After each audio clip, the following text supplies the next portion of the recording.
award-winning thing. Where did you go to get it? I've got 4 at this minute. Los Angeles, Nepal, there's Rome, and there's Paris, I think. But you haven't been there yet. I've got 4 at this minute. Los Angeles, Nepal, there's Rome. Blumming hell! Anne, you just repeated yourself then. Oh. I better put some clothes on, because otherwise I might have a malfunction like Richard had one. Not Richard. Peter had one night.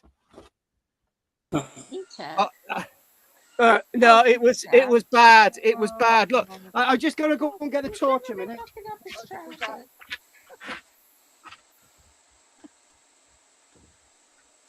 Oh. Well, I've just been staying in. I haven't gone anywhere this week. No. Has it been a bit miserable for you, Pat? Or Yeah. have the dogs cheered you up? Yeah, I just fed him and let him out. So break time, I'll go down and let him in. Yeah. I mean, it's just boring, isn't it?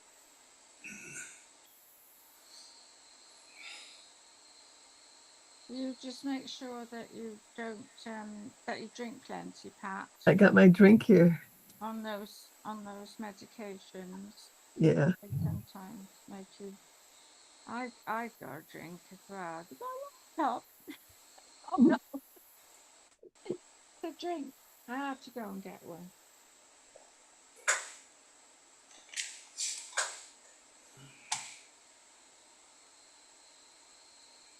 Now you've got a good camera. I can see you clearly.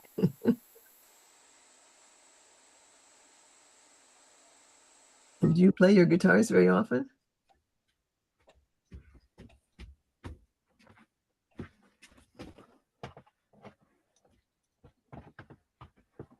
Richard? Oh, sorry, Pat.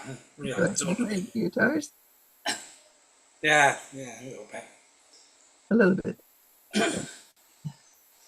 Well, that's good. That sounds great. Yeah. Oh yes. Keeps you young. Yeah. Richard's only 68.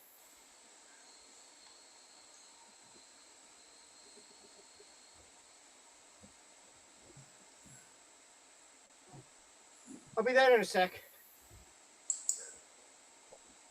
Is that a bird I can hear?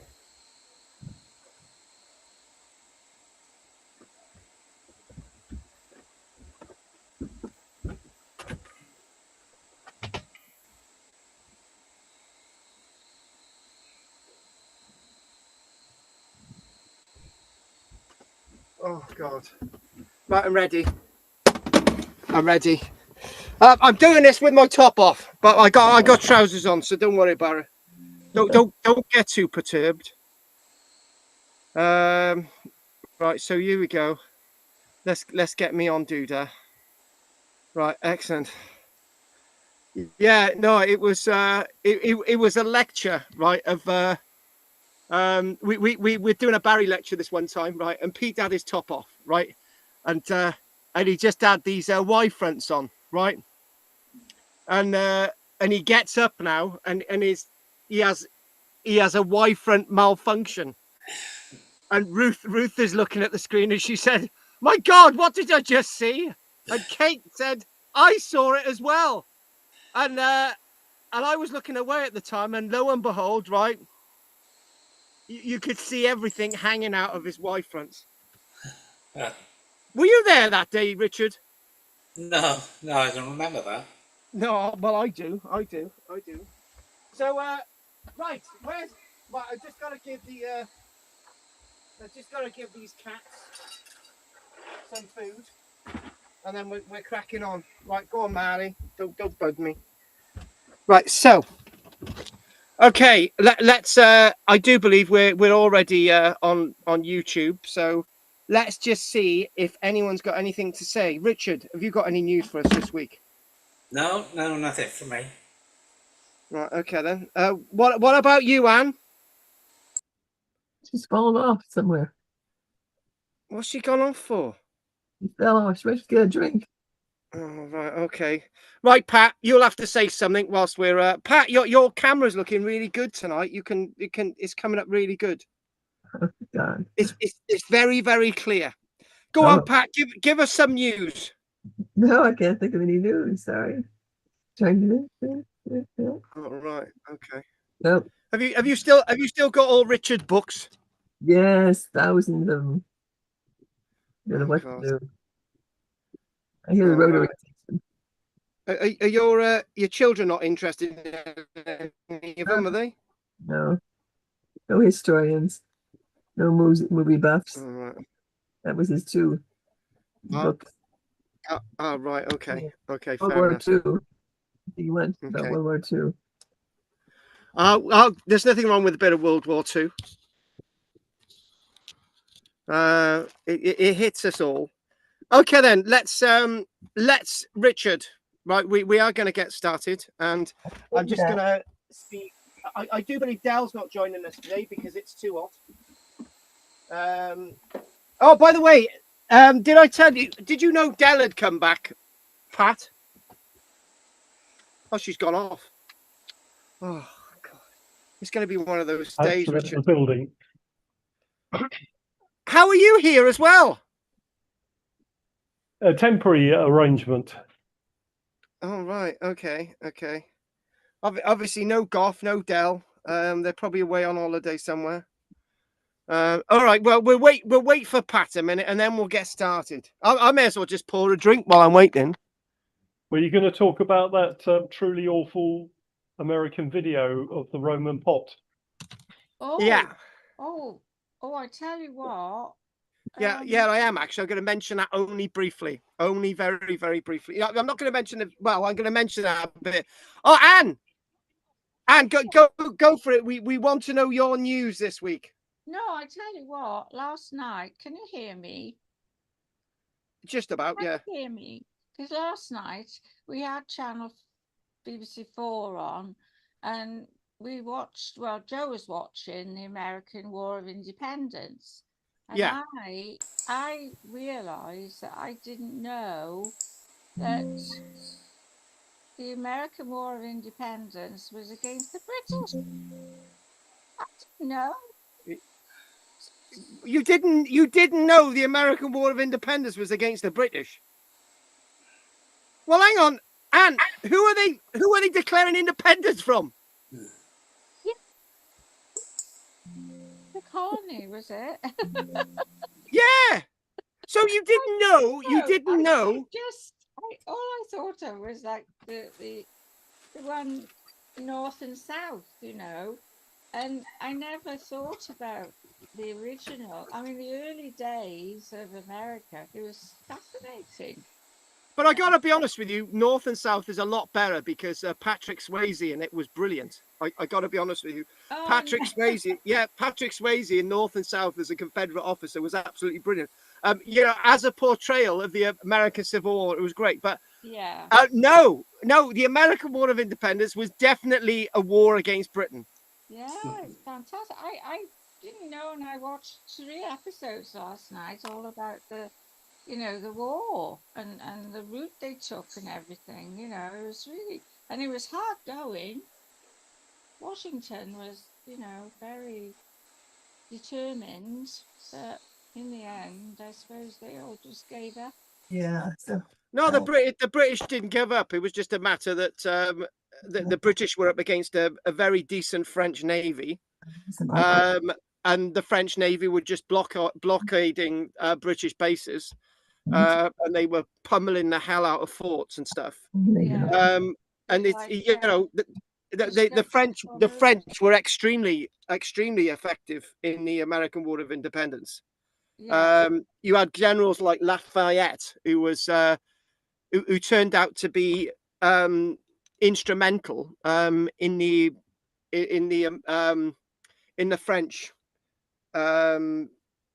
in the French, well, when they helped us, Yeah. No. Lafayette was one of these great generals who went all the way through, and was part of the Napoleonic Wars and everything. But he was a great general in the American War of Independence. So the French Revolution was spurred on by the American War of Independence. So Declaration of Independence, 1776. Yeah, I think it's a fascinating period of history.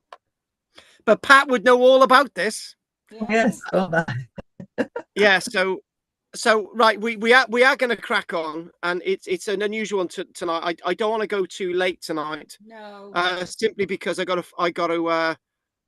it's the weather is so absolutely horrific here, and the sheep have even been allowed into areas that we don't really usually allow them today. So I've had to put special tape around trees and all sorts of things, and I've let them in for a little bit of a graze. And my little lamb's really happy. With the caravan that some of you guys donated money towards for the archaeology caravan, the sheep are actually using it at this minute. The babies, they're jumping up and down on the seats in there. So I haven't really got it working yet, but this caravan that we bought, right? It's amazing. Even a shower in it works. No, I haven't been using the shower from there. We've got our own shower, but it's like the electrics work in it. It's quite amazing. So that's good. Not bad for 300 quid. No. So, right. Anyway, we are going to crack on. And I can't remember what Anne's point was, that she was watching something on the Civil War last night, but not the Civil War, the American War of Independence. Yeah. Right. So I am gonna get onto the screen now, and I'm just gonna go back to good old George Washington. Jewish. No, I'm only. He probably was, mind. He probably was. He was probably something like a Quaker, wasn't he? Right, so we are gonna crack on, and Pat, you look stunning today, radiant. You can actually see you on the screen. You're usually quite a fade on the screen. Can't really see you, but today we can.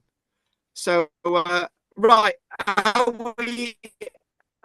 we screen sharing at this minute?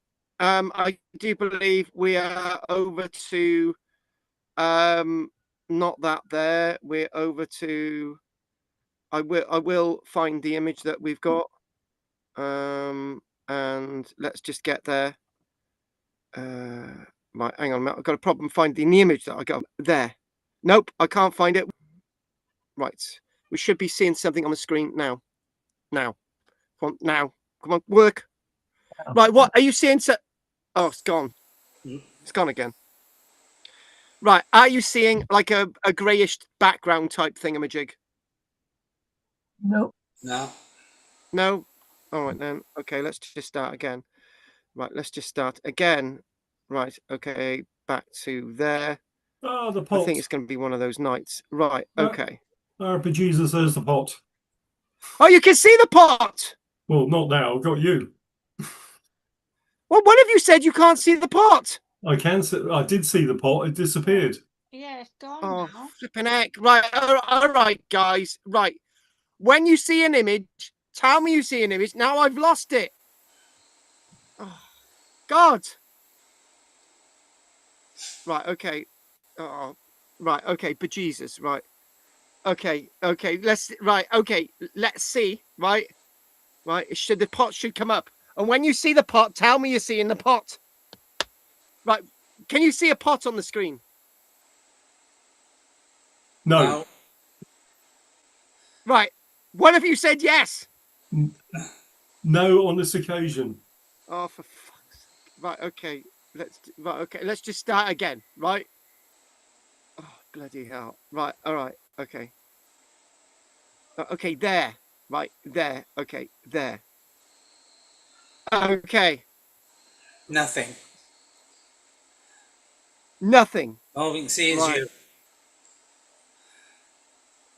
Right. Okay. Right, you can't see a pot on the screen. Oh no. No. Oh, right, okay.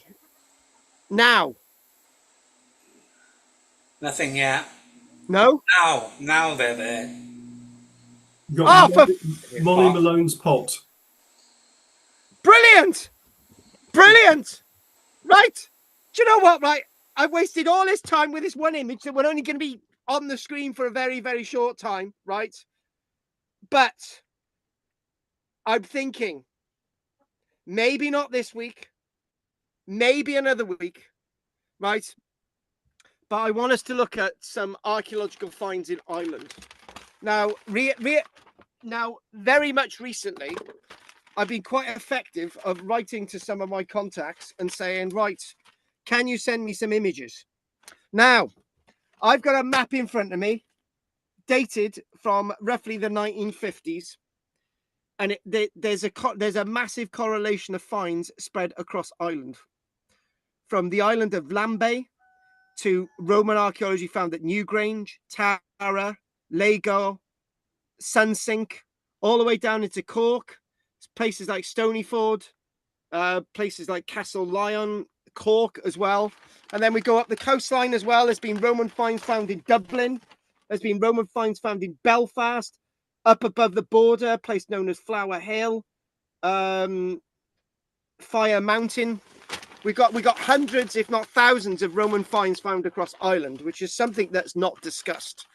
And the reason why it's not discussed is one of those things that, you know, there's finds, there's Roman stuff being found in Ireland, and it's like, well, it's just accidentally got there, or it's due to trade. And I think it's absolutely fascinating, right? And I just thought, again, there was this guy spouting off on the internet about this pot, which is up in the top right hand corner, which will show you another image of. There it is, a lot more clearer, right? And when they're talking about this find, people seem to forget the other elephant in the room, which is the top of an amphora over there on the left hand side. So we have done this before, and I didn't want to do too much of this tonight, but I just wanted to say to you guys, would it be a good idea if I sort of give you an idea of some of these, if not more of these Roman finds in Ireland, and what they exactly mean, by possibly looking at some of the dates, by working out why they've got there and how they've got there. Are they associated with burials? They're associated with trade? I think that would be absolutely fascinating. But on the top of this, we're not going to talk about a full-blown Roman invasion of Ireland. It's just giving you an idea. So this is from the Germana Priory Fort in North County Dublin, and basically what we're going to look at when we do the Irish stuff is looking at this Germana site. The key discovery: archaeologists digging, unearthing a really nicely intact pot over on the right hand corner, perfectly preserved vessel discovered, associated, upside down. So it is upside down. That's the bottom. It's upside down, with a large fragment neck of a Roman amphora. So why this is associated with the burial is everything that we talk about. And what we do find across Ireland generally, we find that, you know, there's evidence, for example, at other sites, of Roman charred figs. What are Roman charred figs doing in Ireland? And in fact, those Roman charred figs are actually the oldest exotic Mediterranean whatever food ever found on the island. Mediterranean. I can't even say it. Where's the world gone? Right, anyway. So anyway, we've got charred figs, and substantial quantities of Roman ceramics, bone combs, glass beads, and gaming pieces found in loads of different places in Ireland. And there's another interesting place known as Stonyford, which we could also talk about. And this site at Stonyford, we've got some really fascinating finds found in 1952. And this is a kist burial. And in this kist burial, they found evidence of a green glass urn. So this green glass urn would have actually come from the Mediterranean. Why couldn't I say it earlier on? Mediterranean. So this green glass urn was found in 1852, and the urn itself was covered by a silvered bronze mirror, right? and it'd be good to bring in this material. The problem is with Ireland, and looking at this find from last year, again, sort of bringing this into sort of the historical debate. So lots of these finds in Ireland are thought to be, sort of accidental. Some are thought to be hoaxes. But when we think about this material in Ireland, we can think about that they're to do with traders, they're to do with settlers, and so on. So I just wanted to think that we could actually do a talk based on some of this material found in Ireland and sort of open up that ball game, because lots of the stuff found in Ireland is from the early stages of the Roman era. When we talk about the first 50 years or so, going up to roughly AD 90 or AD 100. So, and then we talk about Ireland again much later on. We talk about Ogham. We talk about all that cultural stuff. We talk about Christianity, and then we got a battle between the two Christianities. We've got Roman Christianity from Rome. No, we don't. Start again. We've got Roman Christianity from the Roman Empire, and we got Irish Christianity from wherever that comes from. And eventually we talk about the 450s where we got Germanus and all the rest of it. We got Roman Christianity. So we got Roman Christianity rather than Roman Christianity. I know you get confused. There was basically Roman Christianity is where it's basically a cult and it's deemed to be Christian, right? And then you've got the Christianity from Rome itself, right? There's two different schools of Roman Christianity. Don't get confused. And then we've got Irish Christianity, and we got the two factions fighting. And what is the legacy of Rome and what is the legacy of Ireland? But that's for another story. But that all links in really nice with this Roman stuff that's found in Ireland. So I thought I'd mention that because it came up. There's been a few videos recently, and my anger with myself, very much so. I should know very much better, and the reason why I should know very much better is this image in front of us.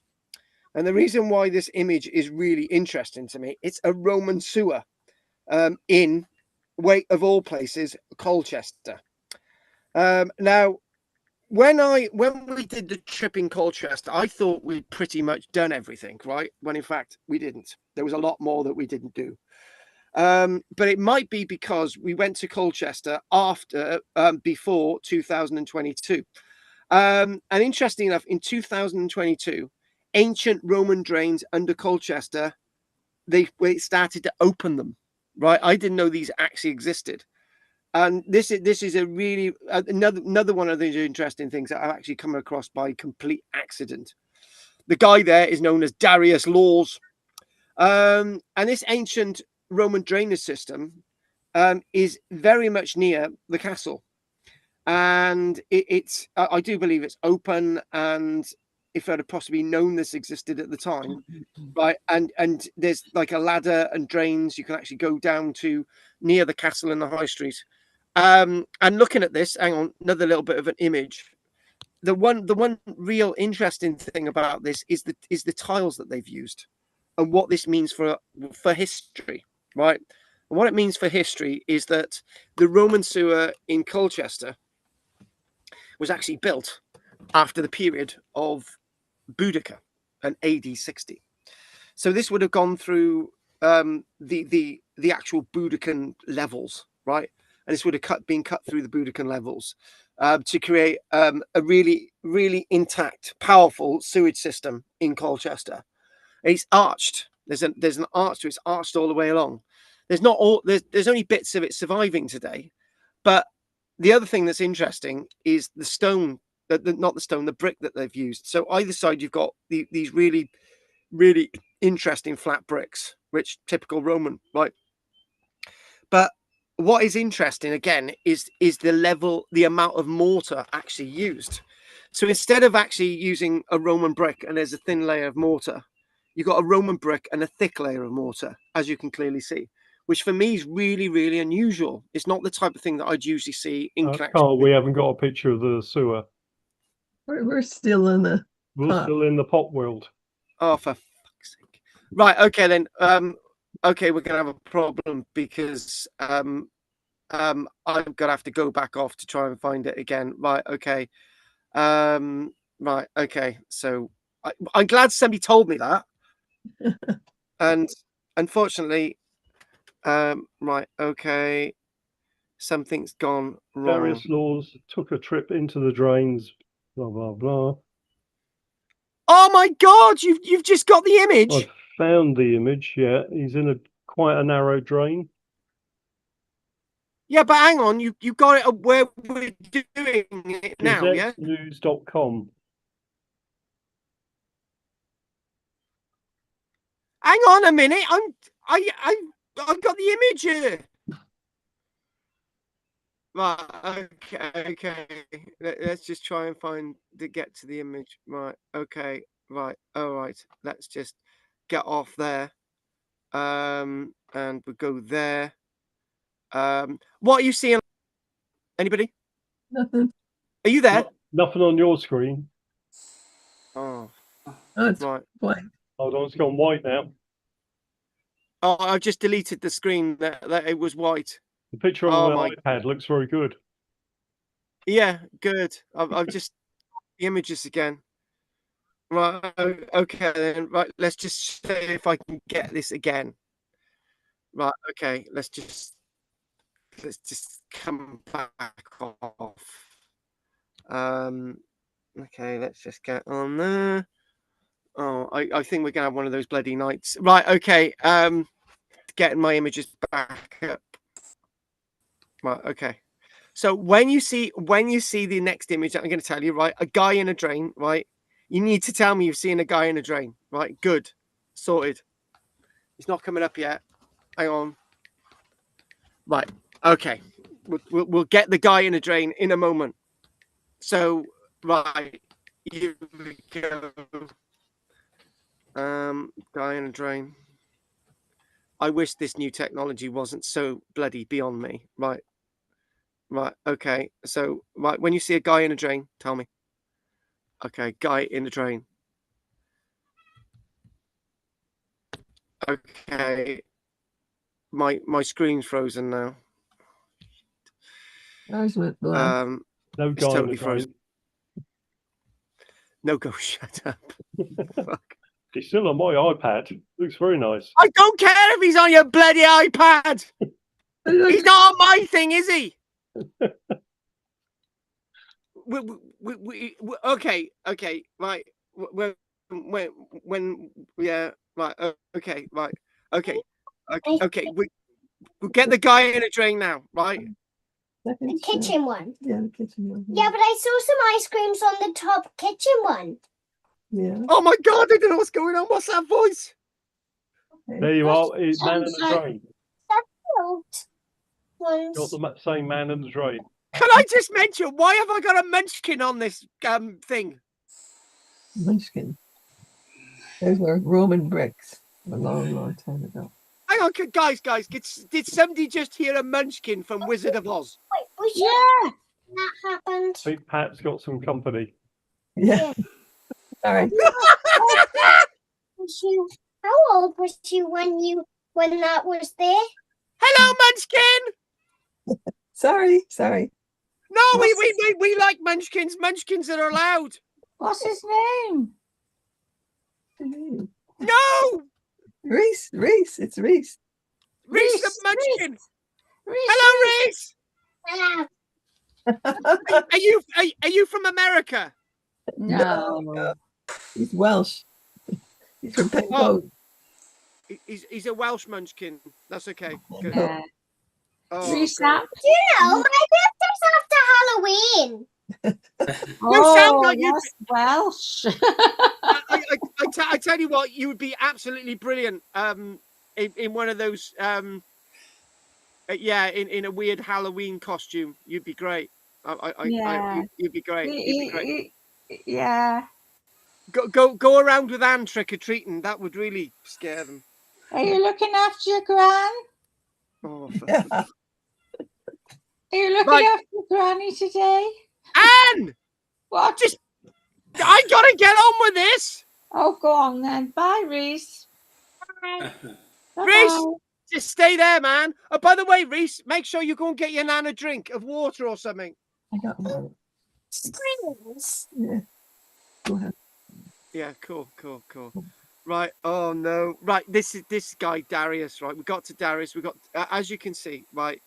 You can clearly see that the tiles on the left and the right hand side, and you can see that there's really thick beds of mortar, and this is so unusual for Roman masonry, because what you usually find is tiles, thin layer of mortar, tiles, thin layer of mortar, but that's not what you're seeing on this image. I think that's really interesting. And back to what I've already said, that this itself is something that is available for people to view in Colchester. There's an arch with some of it. It's only a little bit survives, but there's likely more of it to be uncovered in Colchester. And you can actually see that these drains themselves in the Roman period are a lot better built than modern drains today. And Yeah. obviously, I got to be honest with you. I'm gonna say it right, Anne. We're going to talk about human waste, right?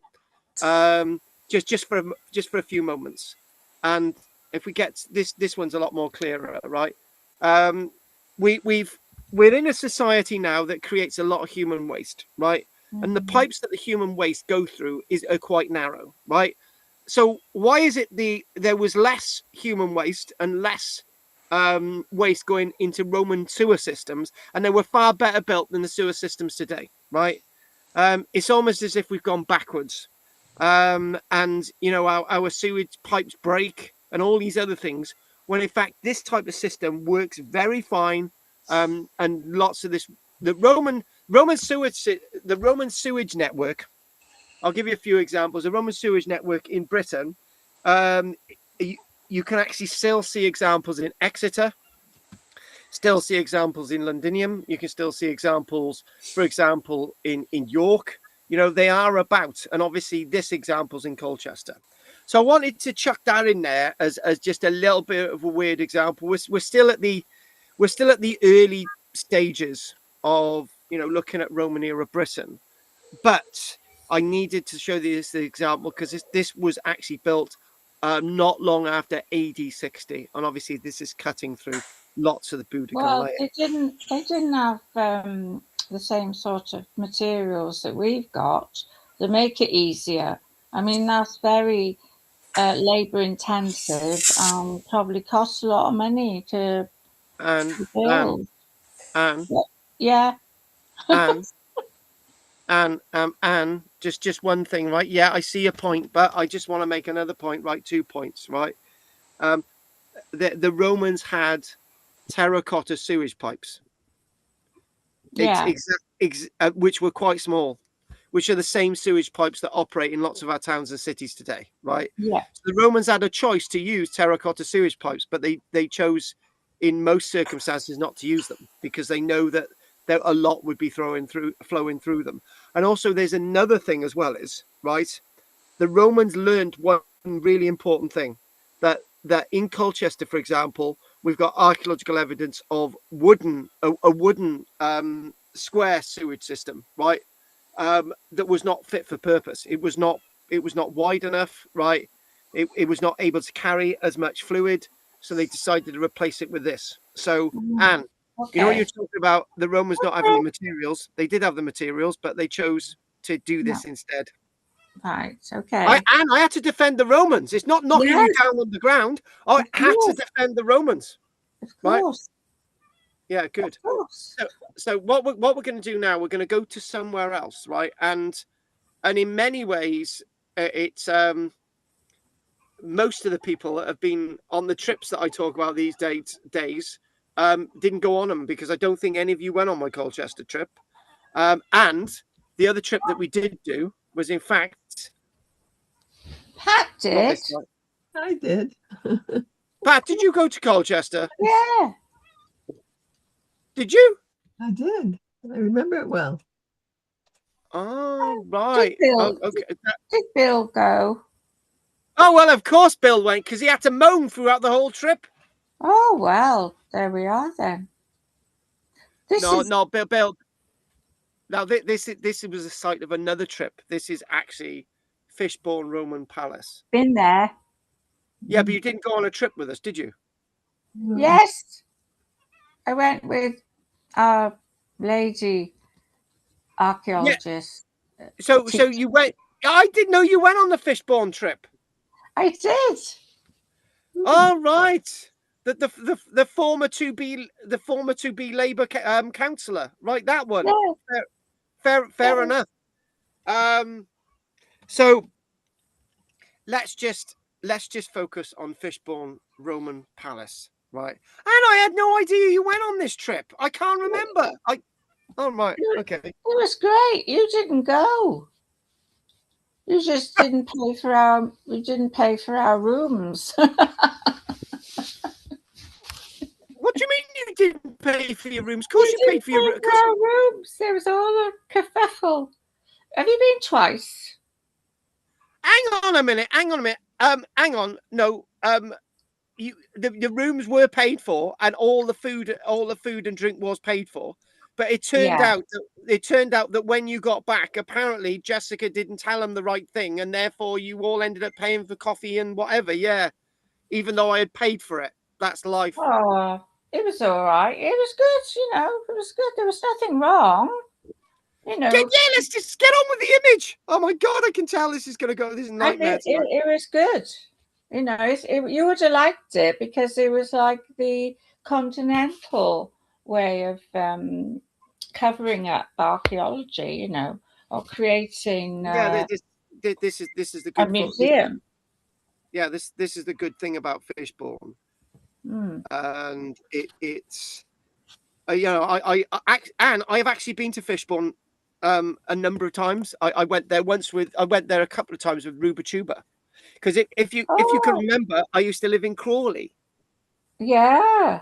And interesting enough, Fishbourne is one of the only Roman palaces, villas in Britain with actually its own railway station. Oh, that's good.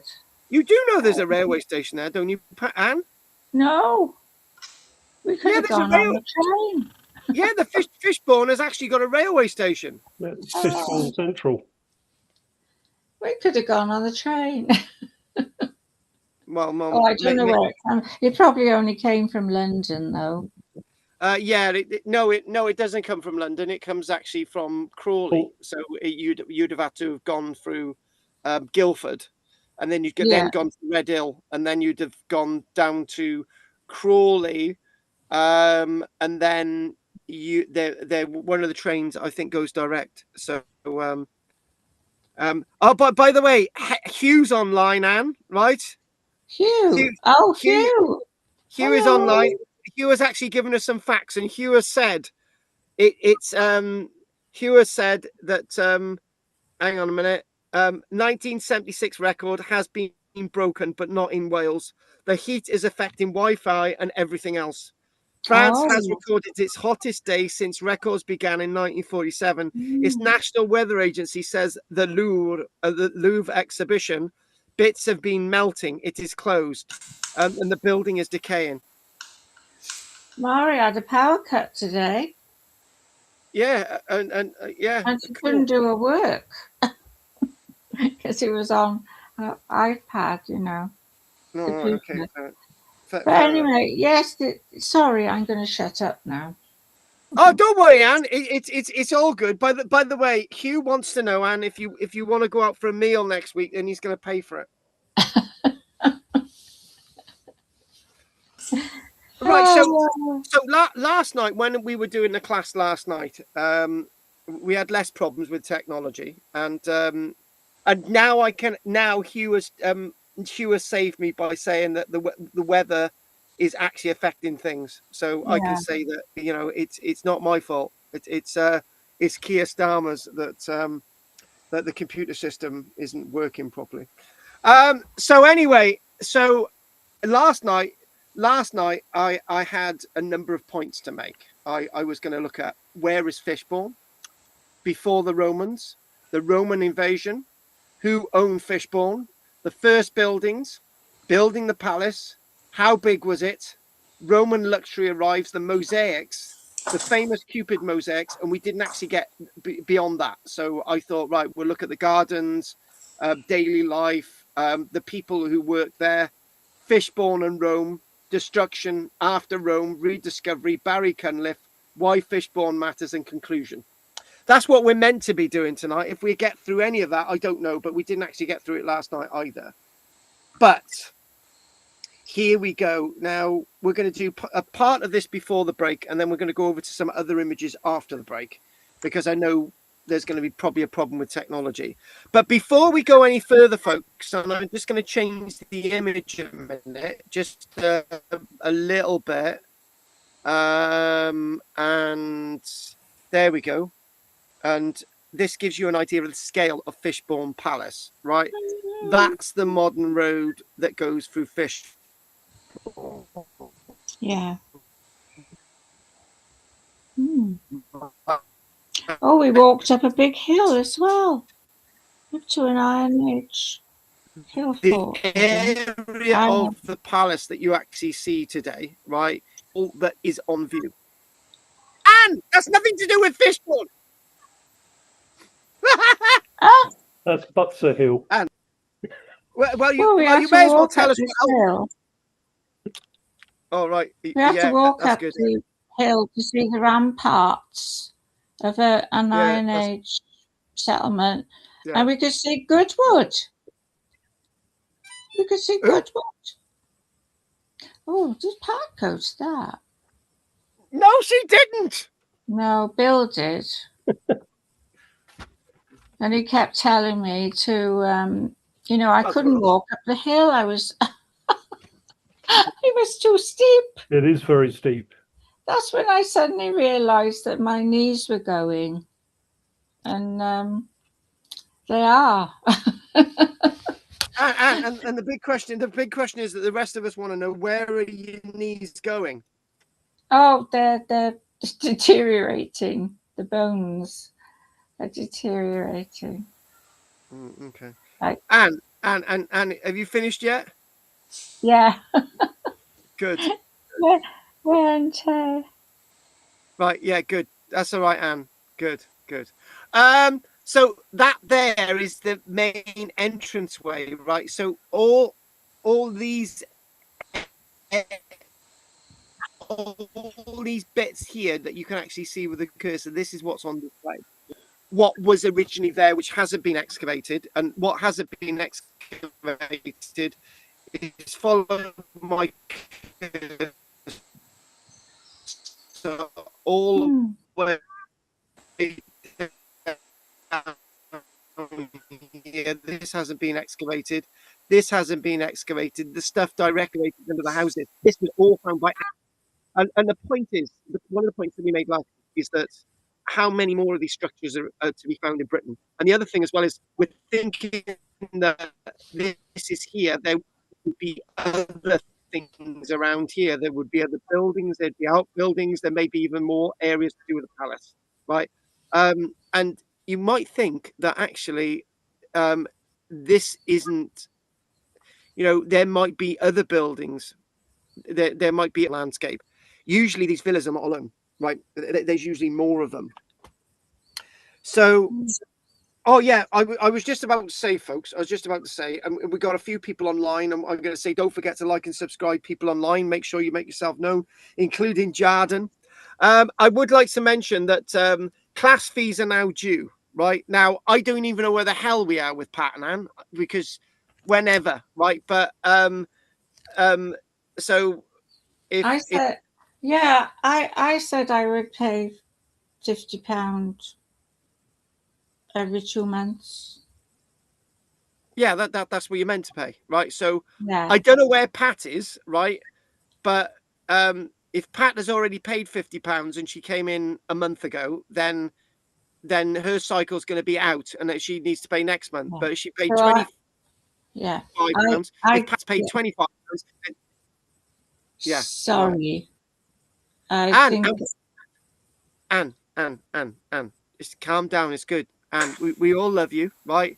We're all loving the vibe out, right? And I was just about to say, right, whatever guys you need to pay money wise, right, it's due, right? Right. Okay. Yeah, good, good. Yeah. Pat paid £25, so if she did pay £25, then she's due 50. But if Pat paid 50, then she's due 25. Right, work it out, Pat. I know you can. Job done. Right. Anyway, crack on. Right. I wanted to and there it is, Fishbourne. Right there, Mm. there it is, It's really Fishbourne. lovely There museum. It's really worth a visit.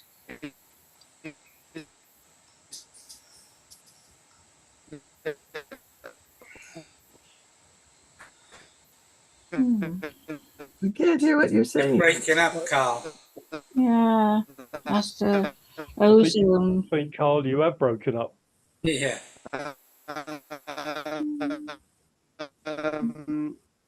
There it is. Mm.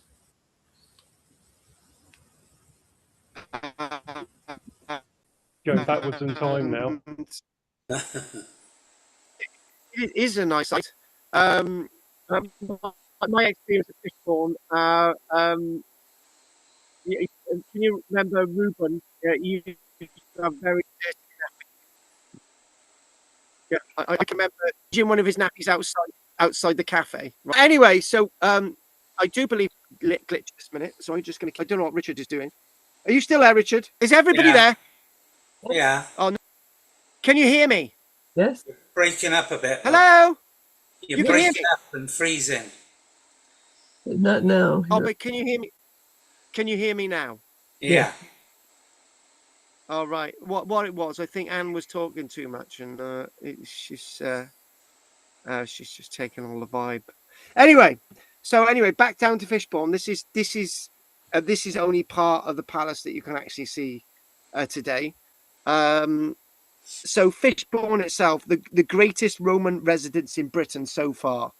There is in fact an amazing site at Woodchester, and when we think about these places, we think about the people who built them and the story about the people who built them, and the story is very different than what you're usually told by historians. And the people who actually built Fishbourne weren't actually Romans. They were actually local people who were paying Roman craftsmen to actually build this site. Most of these places were associated with the local elite that existed before the Romans, existed after the Romans, existed in the Roman period. So this is what we're talking about with the Fishbourne Roman Palace. When most people think of Roman Britain, they imagine forts, soldiers, and a Hadrian's Wall. And this is one of the tragedies of Roman era Britain. They seem to be obsessed with Roman conquest. They seem to be obsessed with fantasy battles with the Silures and and sort of besieging hill forts, which just didn't happen because most of them were abandoned. People then look at Hadrian's Wall and they think it was just a military province, which is completely wrong. The military were only part of the story of the Roman era. The biggest part of the story of Roman Britain was, in fact, the people who were already here. 95% of all the people who lived in Roman era Britain were actually born here, right? So only 5% were either military officials or people who just come over to trade from other parts of the Roman Empire, the Mediterranean. And why I wasn't able to say that word earlier on, I don't know. But the Fishbourne Palace is not too far away from the amazing site of Chichester, and sadly, very little of the Roman period actually exists in Chichester. Nova Magus, Chichester, which isn't too far away. So when again, this is on the south coast, and that is imbued with very much the history of what we understand with Fishbourne and the palace. So it's called a palace because it was absolutely friggin' massive.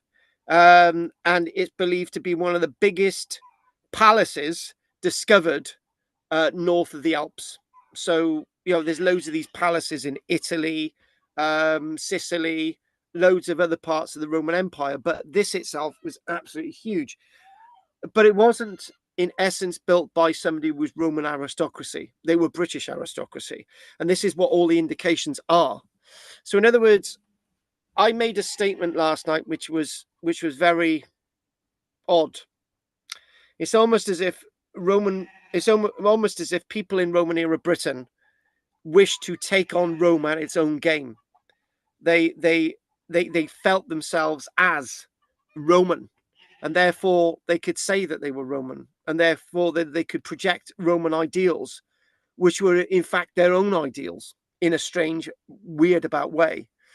So whatever remains you actually see today archaeologically, right, at Fishbourne stands the archaeological remains that were built leading up to and way after AD 75. Fishbourne stands the largest residential building other than Woodchester that we've got on display in Britain. Woodchester is not on display. And this is a massive site. And there's only one reason why it could be massive, that it was constructed under the patronage of a person that already lived here. This demonstrates that Roman Britain was not merely a military frontier, but also could also be a place of extraordinary wealth, luxury, and sophistication. So we've already mentioned where we're going to go today and how we're going to understand this. And when we think, and if we look at that little map, which isn't a brilliant map, and if we zoom in and we bring it up a bit more, right? Where is Fishbourne? It's basically just off a sort of tidal estuary, right? There on the red dot. It got access to the sea. It was a strategically important area, not too far away from Chichester. Ships had been arriving at Fishbourne for generations, and therefore this not only indicates that Fishbourne was a massive Iron Age centre before the palace, it was a locality that continued all the way through to the Roman period afterwards in the same ilk. Ships arriving from Gaul could easily access the sheltered waters around Chichester Harbour and Fishbourne. Locality of Fishbourne is one of the places that experienced and was part of Roman culture at a very early stage, at a very early ebb.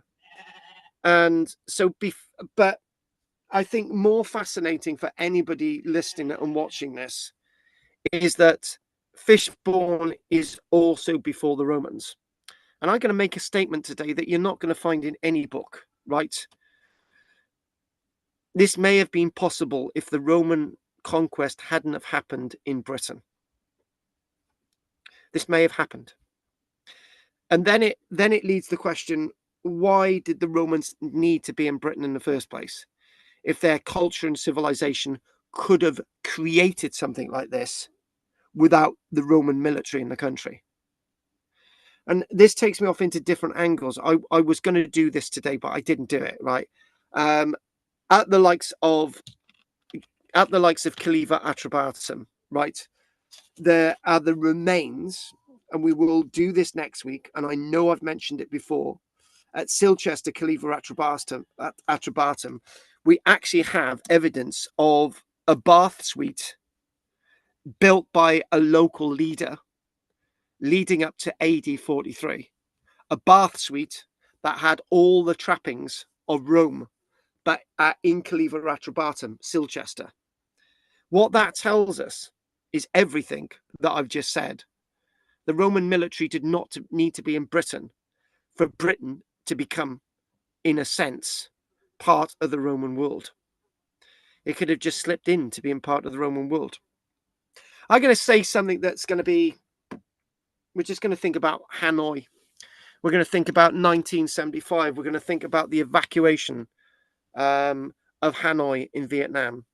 And I do believe it's Hanoi where the American embassy was. So when they evacuated Hanoi in 1975, right, one of the things that the Americans left behind was the Coca-Cola machine. Saigon it was. Thank you for correcting me, Saigon.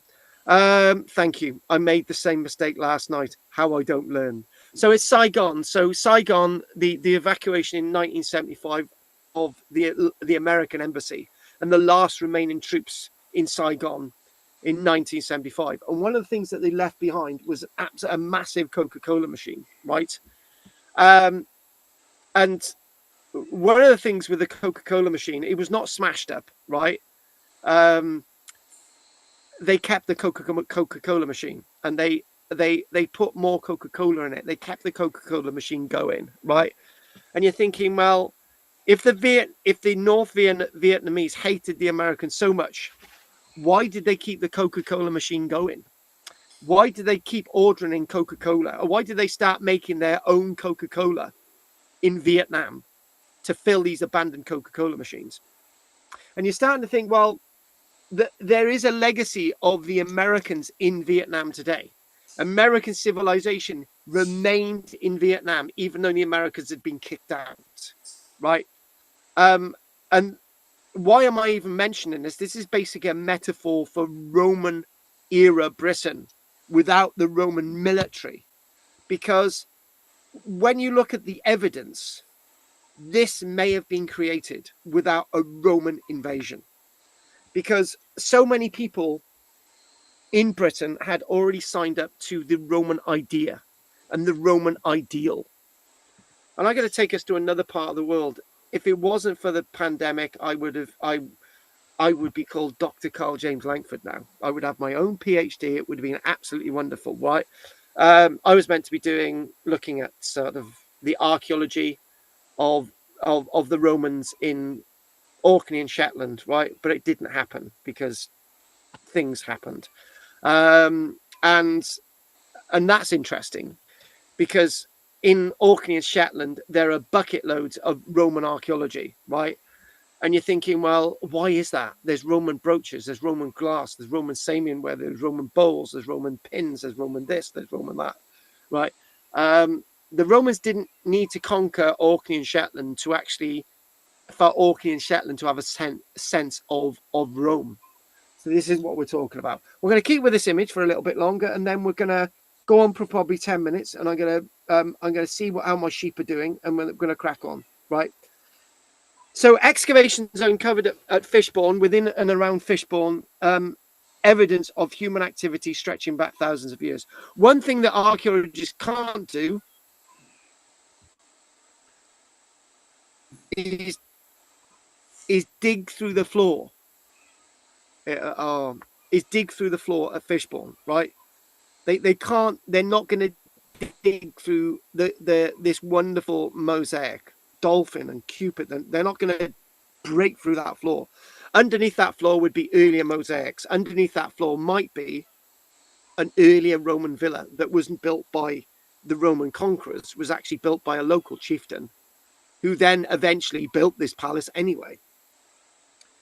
So the archaeology in and around Fishbourne is fascinating. So this means Fishbourne was already an important place before the Roman conquest. And this is why the Romans got there. They needed to they needed to say to the owners of this place before it became this, you're supporters of Rome? And they're saying, yes, we're going to start building a palace like the Romans. So the Roman elite, so the Romans often built where power already existed. And that is important. And one of the issues that one of the guys made last night was that lots of civilizations, when they're invading somewhere, erase that civilization.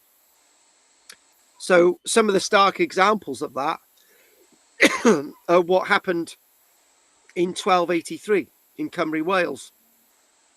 The native aristocracy and the native civilization that existed in Cymru, Wales was erased by Edward I and his Norman ilk after 1283. When the Germans invaded Poland, they erased civilization. They wanted to erase Jewish civilization forever. And as Goth, who's portrayed in Schindler's List extremely well,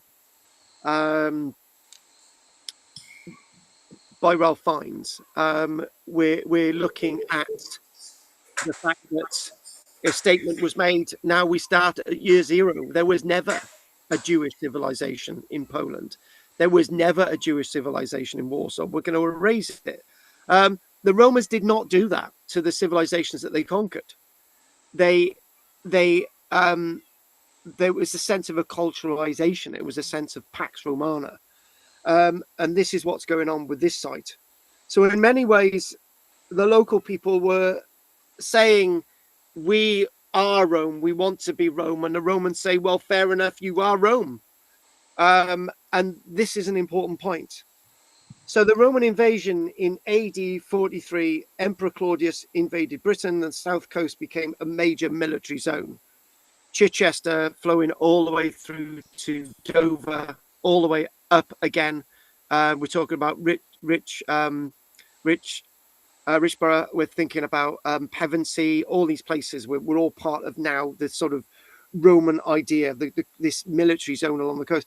And for a while, the port way that led from the likes through, it went from. I'm on the blonde moment at this minute. I can't remember the place. Oh yeah, Old Sarum went through Caliva Atrabatum all the way through to London. All south of that was the port way. This was all the military zone, but it was also a native zone of people who had actually adopted Roman ways. So what we get at this site before this is constructed is timber structures, military style layouts suggest the area may initially have served as a supply base or military installation connected to conquest. So in other words, come in, boys, right? We're pro-Roman. Just set up your camp, right? And whilst you're doing that, I'm going to build this Roman palace on top of what I've already got. So they've excavated all these different things, timber structures, military style layouts. This being a keen base. Why create another base somewhere else? Then you've got friendly people that you can actually create a base next to. So imagine the scene. Imagine the scene. Soldiers arriving full. We've got another image coming up in 1 second. We haven't got another image, so we'll just keep with what we've got a minute. Just think about. We've got some more images afterwards. So imagine the scene. There's something already here. Not this, but there's already something here. Soldiers arriving from Gaul. Supplies being unloaded in a safe locality. Friendly people. Roads under construction. Local British elites deciding whether to resist or cooperate, and they decided to cooperate. Fishbourne may have witnessed the birth of Roman Britain or Britain's Roman Britain, depending on which way you want to call it. So what we might do, I'll do this next point and then we'll have a break and we'll have some more images after the break. Who owned Fishbourne? This is one of the greatest mysteries. Most scholars associated Fishbourne with Tiberius Claudius Cogodumnus. Isn't that a great name, Cogodumnus? Just think, I think one of the characters in The Lion, the Witch of the Wardrobe is actually called Cogodumnus. But Cogodumnus, was he a historical figure? Was he an actual figure? Now, the point is, if we erase Cogodumnus from any written history, we know from archaeological excavation that there was something here before the palace. We know that there was something substantial here before the palace. It would have been a local leader. That person is believed to be Cogodumnus, a local ruler who supported Rome before and after the conquest. The Roman writer Tacitus describes him as a loyal client king. Rather than ruling directly, Rome often governed through trusted native kings. And this is really, really important. This is the idea of Roman era Britain completely. The Romans would find a native settlement. And then what they would do is they would simply, and I don't know, it was just Loftus. They would simply, the Romans would simply say, right, if we start trading with you, right, you build a villa.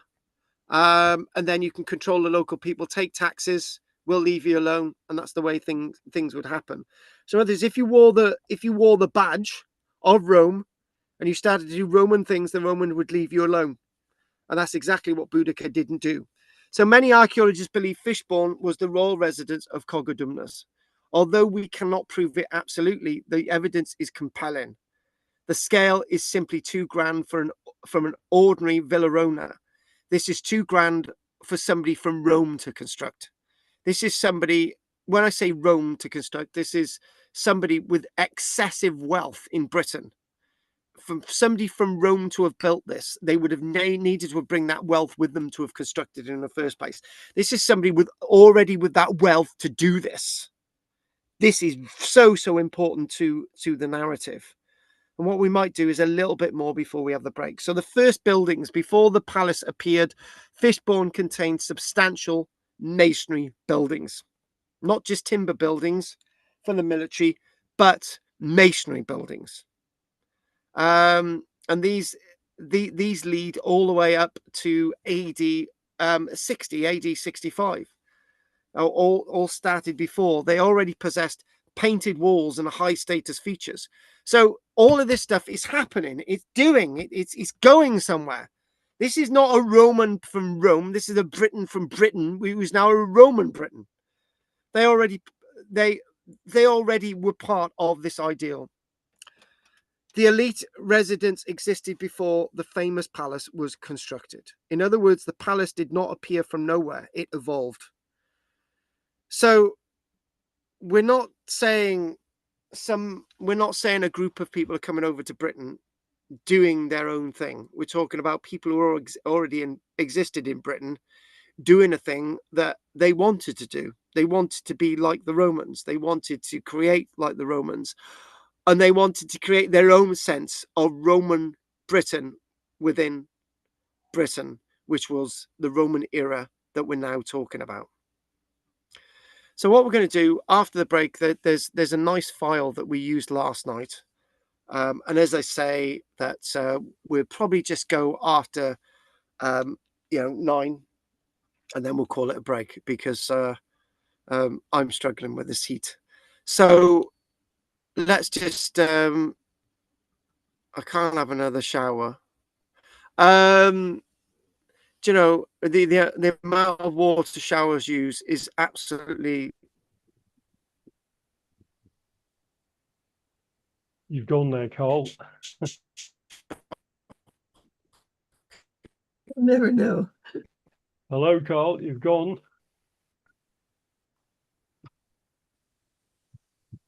He's frozen. You've left us.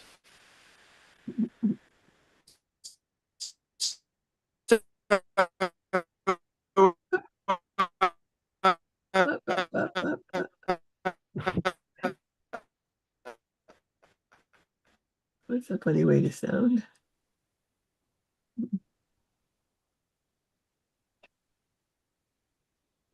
Well, we have to be back from break. I think it was going to break anyway, so it might be a good time. I'll send him a message to say he's broken down. Oh, then I use my shower water to give it. uses a lot of water, evidently. Amazing enough. Right, okay. We're gonna end the share now. I'm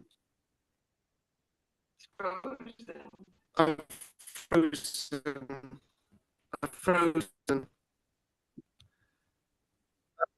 Right, okay, I've frozen. Yep, you're frozen. Can you hear me? Just Can you hear about. me? Just about.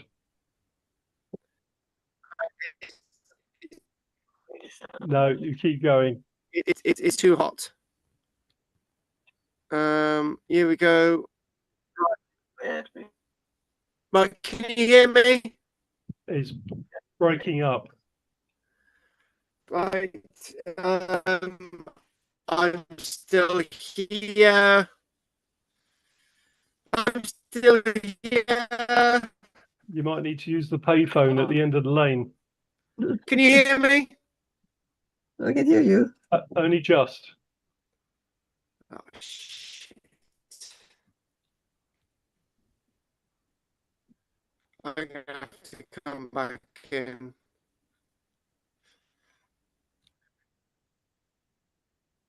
Right, here we go. I'm Shall gonna we come break back off?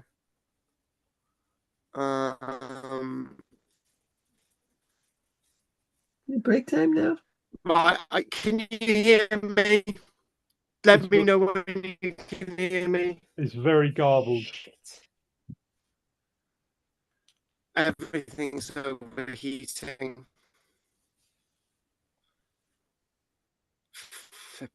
Everything's overheating. Can you hear me? You're still garbled.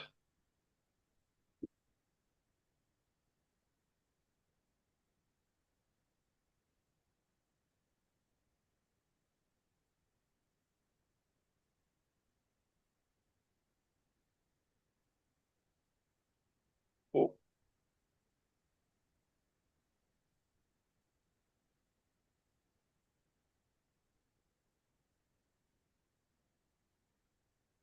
I think you've gone.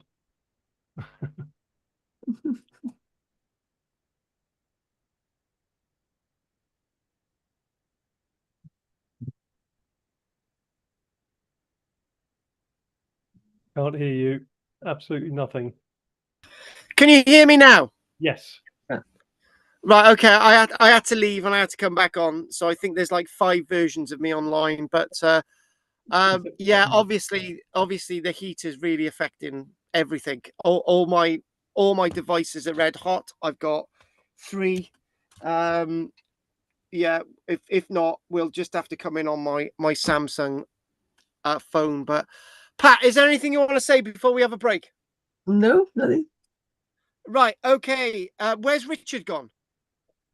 We're not sure. He disappeared. Right, okay. What about you, Pat? Anything you want to? Not Pat, and anything you want to say before we have a break? Can't hear Anne. You're turned off. She's turned herself off. Right.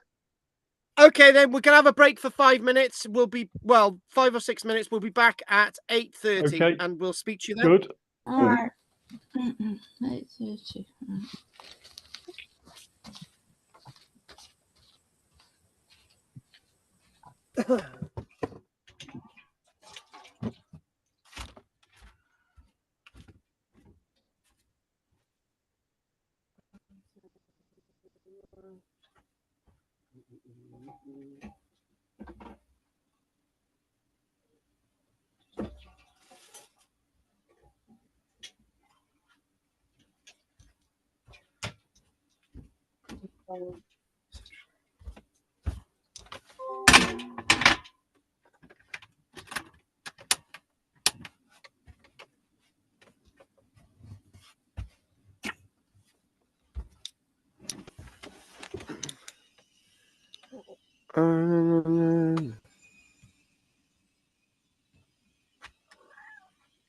What do you want, lovely?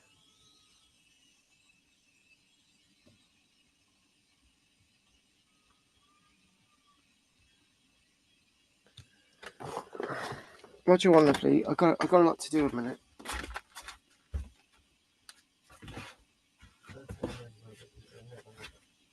Marley, what do you want? What do you want? What do you want? There's food there. I don't want to fucking feed you.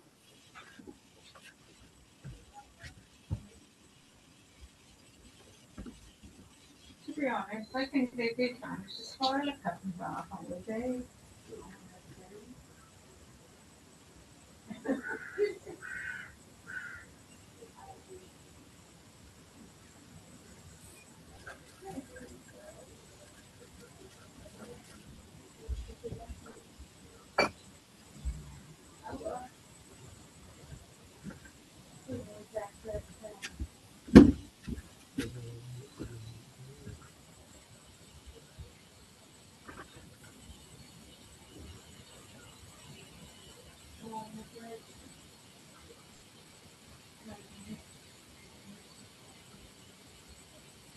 Tasty.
Oh,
ah,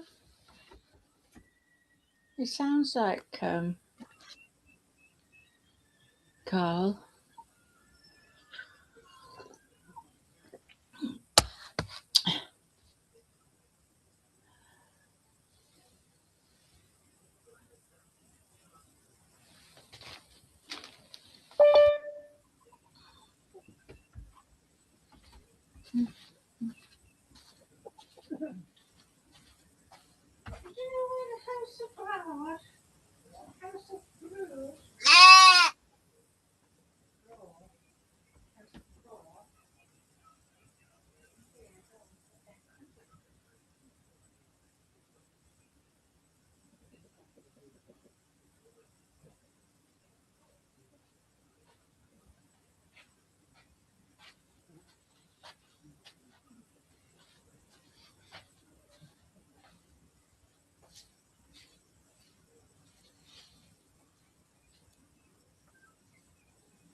Hello.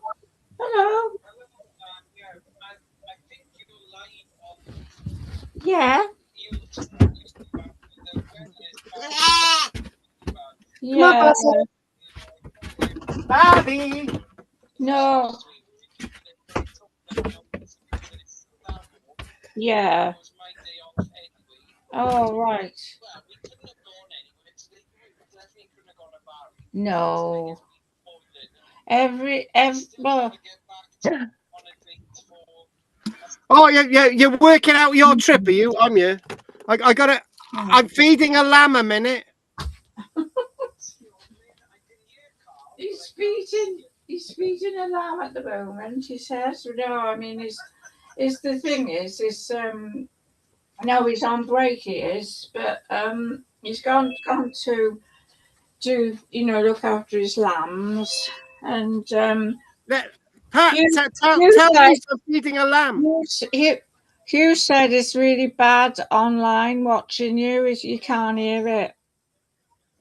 Oh yeah, there's lots of problems with. It seems there's lots of problems with reception.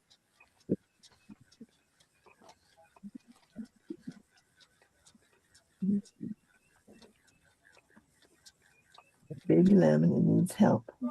He's not enough milk.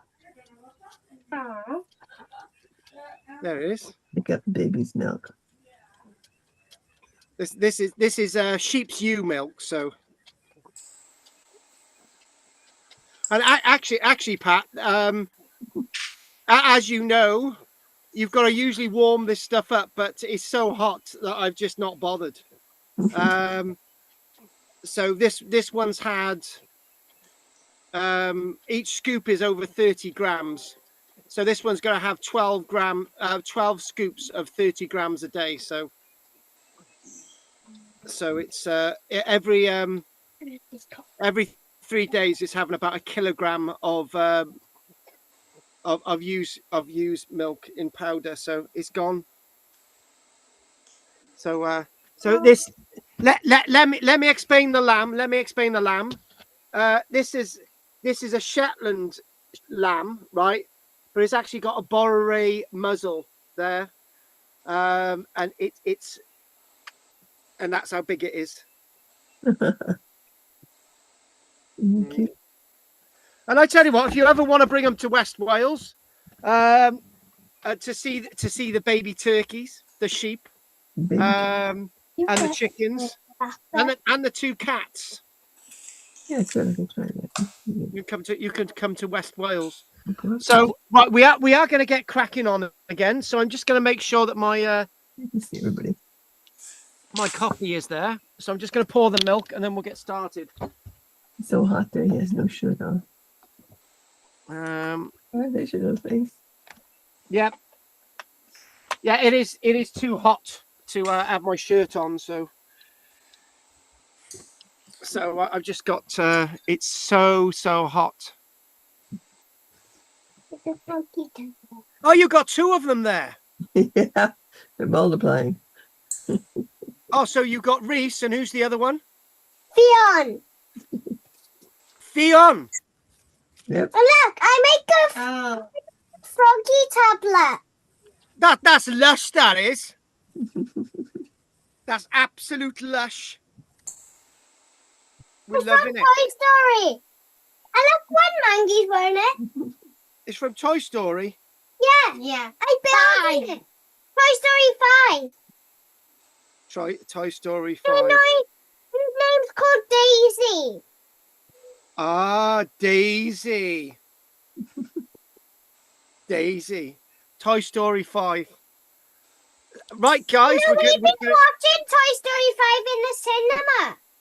Yeah, that's his choice. Now, I hope you paid. Joe to go to the cinema.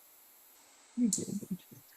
I hope you used your money to go to the cinema. And you know, a long time ago, we go to cinema to watch Mario Galaxy. So you must really like. Do you like going to the cinema? Yeah. The cinema is pretty good, isn't it? It's a Yeah, but really we need really to be nice place. quiet. We need to be quiet. Yeah, you got to be quiet now because if you're not quiet, my head will fall off. So I'm just gonna get some really nice images up now, and hopefully I'm just gonna see, folks. We like the entertainment in the background. I'm just gonna get, so let's just see if I can get these images working. Oh, we got 11 images to show you. So all thanks to all thanks to the likes of Wikipedia. Right, so we're gonna see what we've got now, and we're gonna go with this.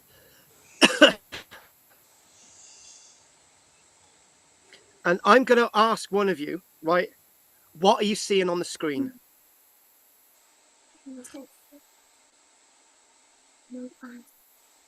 Nothing. Just black.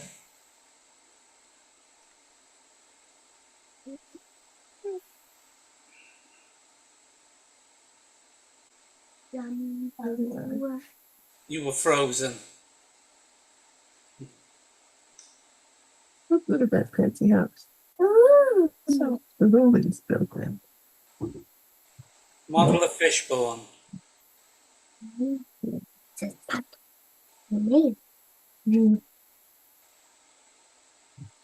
This is St. Pat. Oh.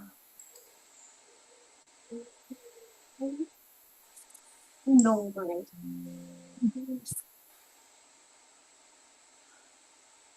wait, is that what the Romans built? You're muted, Carl. Down. No. Daddy, my daddy's school. Someone knocked my daddy's school down to build a road.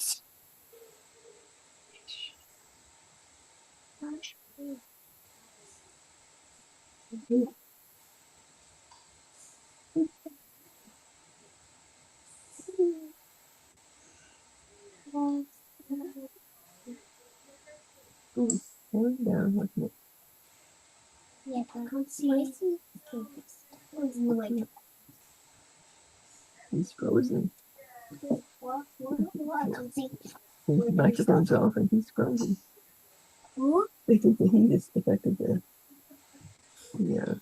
internet. Who?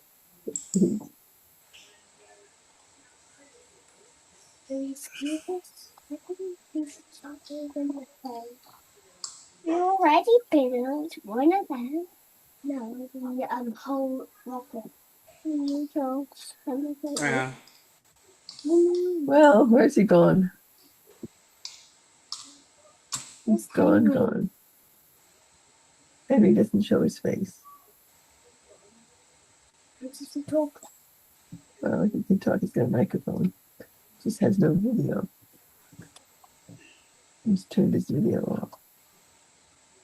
Let's get him the mouse. Yeah.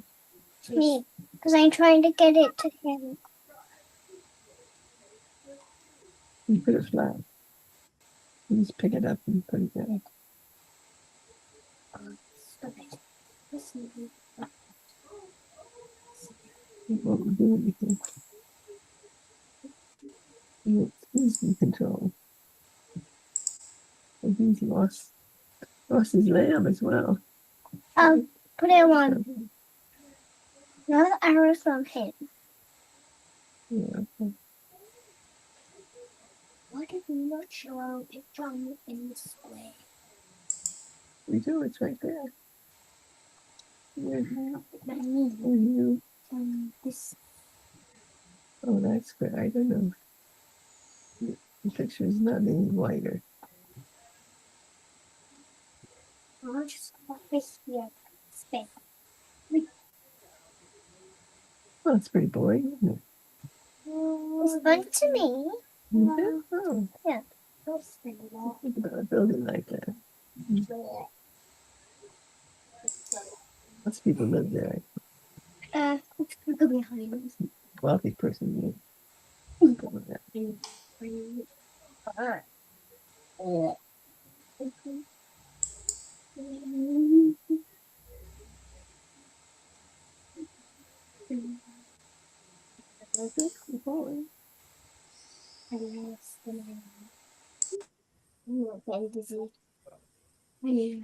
It's so much more please just but Sit up and get your bottom on it. Come on.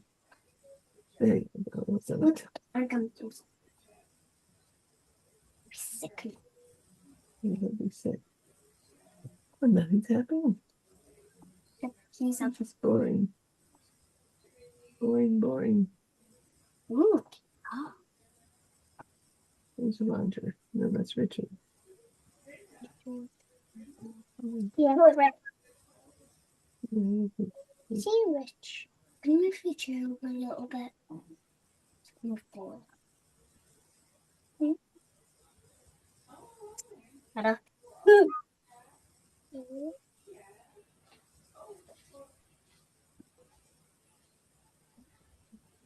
Jumbo can't get on.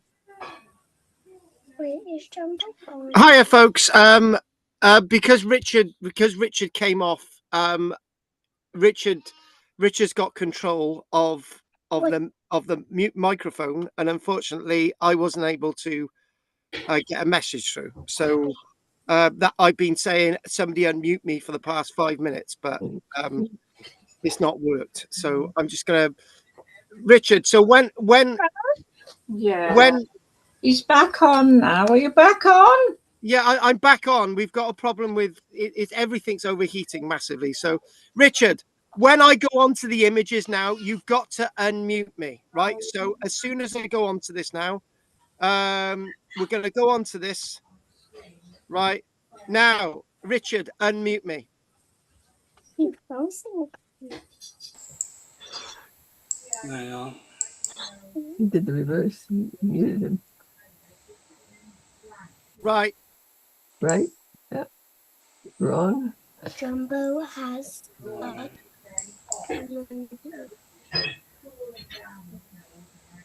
It's hidden. yeah, not Now it's muted. Right. Can you hear me? Yeah. Right. Okay. Right. Okay. Good. Good. And Yeah. and We're doing the phone that's got know. the phone All that's right. got, the phone that has got my notes on is just Yeah, thanks. And I've got to do this. Bye. Right, thank you. Should I turn this off? All right. What? Yeah, then. Bye. Oh, right. Right, okay. Oh, this is not going well tonight, is it? Right, okay. Right. I was just going to say before Yeah, you go go on. on, I did go to Old Sarum. That trip we went to Old Sarum and we went to Chichester, and it was a lovely trip. And you know that palace. You stayed in Chichester, didn't you? Yeah. Oh, right, good. Yeah, it was not like I imagined it. What, Chichester? Old. So it should be. Guys, before we lose any more reception, I'm gonna have to crack on. I've got a mobile phone on my lap and it's just overheating. So how long it's gonna last, I don't know. But obviously this is on the laptop and we've got excessive Wi-Fi problems. So I'm gonna see what we can do. Jardin is asking, am I live now? Yes, I am. I'm just going to say I am, and don't forget to like and subscribe. So, building the palace right now, archaeologically, we've got lots of evidence for how the palace looked. Now, if you're looking at this perspective, right, and this area here, where you're looking with my cursor, this is the area that you can actually see on display today. This is the grand entrance that is not available for display. However, we know the gardens look like this because when they've excavated, they found the flower beds of the house. Now, Anne, did you actually see the gardens at Fishbourne? Yeah. Good. Good. Well, only half of the gardens at Fishbourne are on display because the rest of them are all built over. And if you follow my cursor, if you go follow all the way across, this is where the main road is, right? And it's quite Yeah. amazing that here are three big houses here where the cursor is. Guards, you'd actually find some more of the Roman archaeology, but you'd be digging the flower beds, right? That's probably why when they built the buildings, they didn't really find anything. But it was in the 1960s that this site was actually found. Now, I'm gonna crack on, folks, and what I'm gonna crack on with is building the palace. So around AD 75, a remarkable transformation occurred. So what they did, they moved from all these other buildings that had been constructed there, and an architect come in and he said to the people who now own the site, the elite British people, why don't we build it in this way, build it in this plan, right? And it's very likely that this was built in stages. You can actually you can clearly see that these are aisle-like structures, right? Where the cursor is, these were probably constructed first, and then maybe these were constructed next because these are highly more complex. And you've got the bathhouse suite over here. It's all planned, but probably built over a period of time. Now, one thing that is very clear when you're looking at Roman buildings in Britain is having ground floor and first floor. One of the things we're looking about Roman era Britain is that one of the great market introductions was a first and a second floor onto buildings. Up until that point, you can imagine roundhouses didn't have first floor or attic spaces. There were rectangular buildings being developed in places like Cleaver and Camel and Junum, and some of those structures may have had first floors, but it was the era of the first and the second floor and stairs leading up to them that was something that the Romans were very much into bringing into the architecture of Roman era Britain.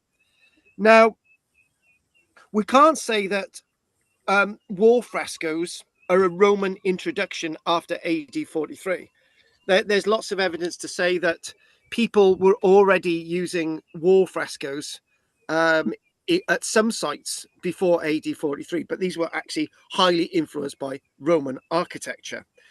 So when we think that we look at the other image again, this is all colonnaded, and this is very much a Roman introduction. Now you could think that some of the colonnades themselves, some of the pillars were timber, some of the colonnades were made of tile, some of the colonnades were made of marble. Maybe the grand entrance actually had marble colonnades, but this area hasn't been excavated yet.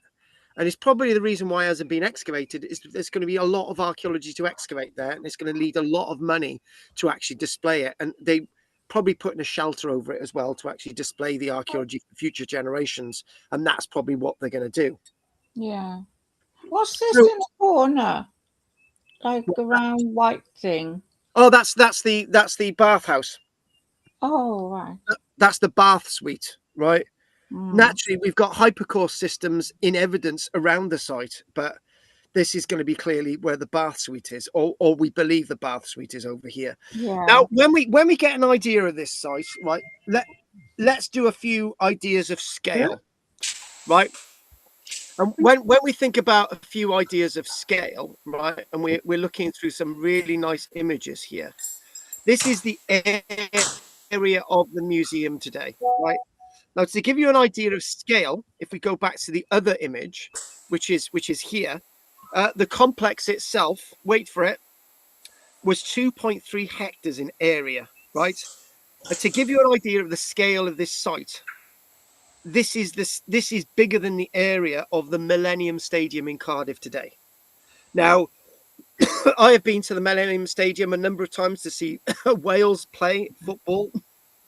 I've never been there for a rugby match because I can't stand rugby, but I've seen Wales play at the Millennium Stadium. It's a massive place. The Millennium Stadium, the actual football playing area is probably about 2 acres in area, right? But when you think about it, 2.3 hectares is a considerable area. And you're thinking about 2.5 acres in a hectare. So that's 5 acres plus a little bit more. So you're talking about 6.5 to 7 acre area that this site covers, which is, in other words, 7 football pitches in area. This is huge. This is a huge site. So the other thing is I want to say is like not groundbreaking. People in the Iron Age had gardens, right? They did have gardens in the Iron Age. So the introduction of formal gardens is something not fully introduced by the Romans. People, what we've got in Iron Age archaeology, we do have evidence of flower beds and formal areas planted, but this is put into another level. This is a large area with formal courtyard. And one thing, guys, how would they have kept the grass short? Well, Goats, no, and go with the other one, sheep. sheep. No, Yeah. honestly, if you came here to see my grass in West Wales in some of the fields, right, we've got to take the sheep off some of the fields because it's mowed like a lawn, right? It's mowed like a lawn, right? So our other fields that we're going to start putting the sheep back onto, right? We've allowed it to sort of grow, and there's lots of nice flowers and stuff on it, right? So they'll mow all that, and the other areas that we've taken them off with all the dung and stuff, that'll grow back again. But this is a thing, Anne, right? I would have said the same as you, a goat. I would have said that they would have used scissors and shears, right? No, a sheep could quite nicely maintain this area with a shepherd, and it would get the grass down really low. And in fact, the sheep to mow your grass is a lot better than modern equipment. It really, really is. Modern equipment, you've got to mow your grass on a regular basis. Sheep would do it instantly. The moment some fresh green stuff comes through, a sheep's over it eating it. So that's basically what we're looking at. Nilogs online as well. They're saying a beautiful tutorial. Nilogs come on after we've had a bit of a disaster today, so that's fine. So the colonnades linked different parts of the buildings. So it's a big complex, and this design closely resembles imperial architecture found in Rome. And the biggest difference really when you're looking at this assemblage is that beforehand, the local elite would have had different buildings in different areas. They would have had sort of the main hall over there. They would have had this building here. They would have had storage buildings, maybe drainage around the outside or something like that, right? But what's happening is basically the architecture has said you can't build like this anymore because you've got to have everything linked, and you've got to have the new central heating system, right? And if you're going to have painted plaster, right, you need box tile behind it, and then you need a render, and then you need plaster on top of it, and then you need the painting. And the only way you're going to be able to do this is if you've got a constant level of heat. Otherwise, it's all going to come off the walls, which is all down to a hypercore system. Now, back to a point I made earlier on, back to a point I made last night, was that in many ways, what you're seeing is Roman stuff. But I've already said they had formal gardens before the Romans, right? We're starting to see bathhouses, obviously influenced by the Romans at Clever Atrobatum, right? This type of system is not naturally being completely introduced by the Romans after AD 43. People were familiar of this stuff, right? But even this technology isn't Roman; it's Greek, right?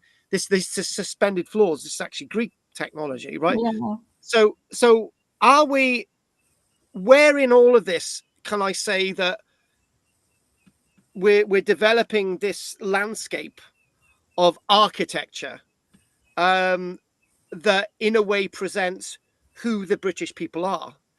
And what the British people are people with a lot of money to do this. And that's what impresses the Romans.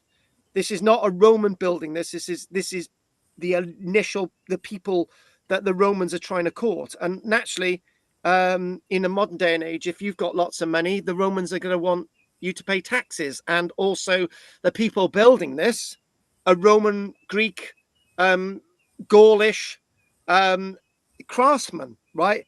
And that's going to go into the coffers again. This is bog standard technology. The Cupid on dolphin mosaic. Underneath this, so there was another mosaic. There was a monochrome mosaic. This is a polychrome mosaic. So thinking about what mosaic, and there is one thing about this is intact, this is perfect. And why is it intact and perfect? Right? That's a point which we'll answer next week, which we're not going to do this week. This is intact and perfect for the very, very reason that the site was just probably abandoned, right? It's not been looted. Something happened. They just abandoned the site, right? If somebody's abandoning the site, there's lots of different reasons. But if you're abandoning the site, you can afford to abandon it, right? You know, it's like, for example, Michelle's got a house in the valleys. We haven't used it for years, and now she's selling it. We've just abandoned it, right? The Romans did that on a big scale. If you've got a lot of money, they may have just basically said, "Oh, we're gonna build somewhere else." Right, and we're just going to abandon it. If you abandon something, you can afford to abandon it because you've got money, right? And it's like, we've got a vehicle ourselves as a metaphor, which has been in the garage for the past year, and we've not needed it, so we've just left it there because we can afford to do it, right? That's a microcosm of a metaphor. If you've got a site like this, is left like this, it's been abandoned because you can afford to do it, not because you've been murdered, killed, and whatever. There'd be somebody in the family still around to carry on things, right? That's not what's happened. They've abandoned it. Fishbourne, one of these mosaics. This mosaic itself is one of, do I say, 100 odd mosaics, right? Maybe, is that an exaggeration? Maybe it's not, because this is only a part. This is one of the mosaics, right? The mosaics you can actually see on display in this bit of a building here. If you look at the cursor, right, that one mosaic is in one part of this building, right? You've got all of this, which is covered in mosaics, right? So was there 100 like mosaics here? Can you imagine if I would say a Greek, not a Greek, a Chinese businessman comes to the British government and says, right, I want to buy the complete landscape, right? The people that own these houses, I'll give them £1 million each, right? I want to have we'll move the road, right? We'll put a big dome over it, right? If that type of money was available, I'm sure this would be huge. You could spend, this could be, in essence, if it was all excavated, right? If you removed all the houses that they've done with Pompeii and Herculaneum, some of the modern houses, if you removed it all and the road, you redirected the road, it'd need billions, right? You could have something that could match Pompeii. You really, really could. We've got Dodgy Git joined us online. Good evening, everybody, including Anne. Sorry I'm late. We've been swimming in the river. There you go. Anne, he's just invited you to join him in the river. I'm only joking, Anne. Don't get upset. But Anne itself, can you see what I'm saying, Anne? Can you get the importance, the gravity of what I'm saying? Anne. Yeah, because they were rich. They were wealthy. And I mean, if you like Colchester, not Colchester, Chichester. no, not Chichester. Oh, they had stuff in the museum, but I think we might not have been able to see it. I can't remember now. But, you know, like most places you go to, they only show one mosaic. You know, I was thinking of Gloucestershire. Oh, Chedworth. You're talking about Chedworth. Right, No, yes. I'm actually talking about the museum. Oh, and the point is what I'm trying to make, right? I think you got onto what I'm trying to make, right? The way that we should really look at history and archaeology in Britain is that we should just allow it to be part of our our makeup, right? And this is what the Bloomsburg have done in London, moving the Temple of Mithras back to where it originally was. Yeah. And I think what we need to do, we need to allow Stop. this to connect with us. And also, Anne, there's a lot we can actually learn from this technology. And Yeah. looking at this technology, Anne, let's make this really, really relevant to us today, right? This we do underfloor heating today, right? Mm. And I know it's piping, but did you know, Anne, that the Taft's well, right, is Yeah. now closed because they use the water to heat the local school. Oh, But that's underfloor heating, right? yeah. We need to look at this technology, and we need to understand Mm. actually the heat pumps, for example. Need this is all old technology that we're actually relearning, right? And by Mm. displaying this to people, you're saying, look, this is what they did in the past. We need to do this today. And when we did the sewage stuff at the beginning, right? And the one thing about human sewage today is that we're still using a Victorian idea of sewage, right? Mm. We're still just let's just talk about it, right? Just talk about something that to make archaeology relevant, right?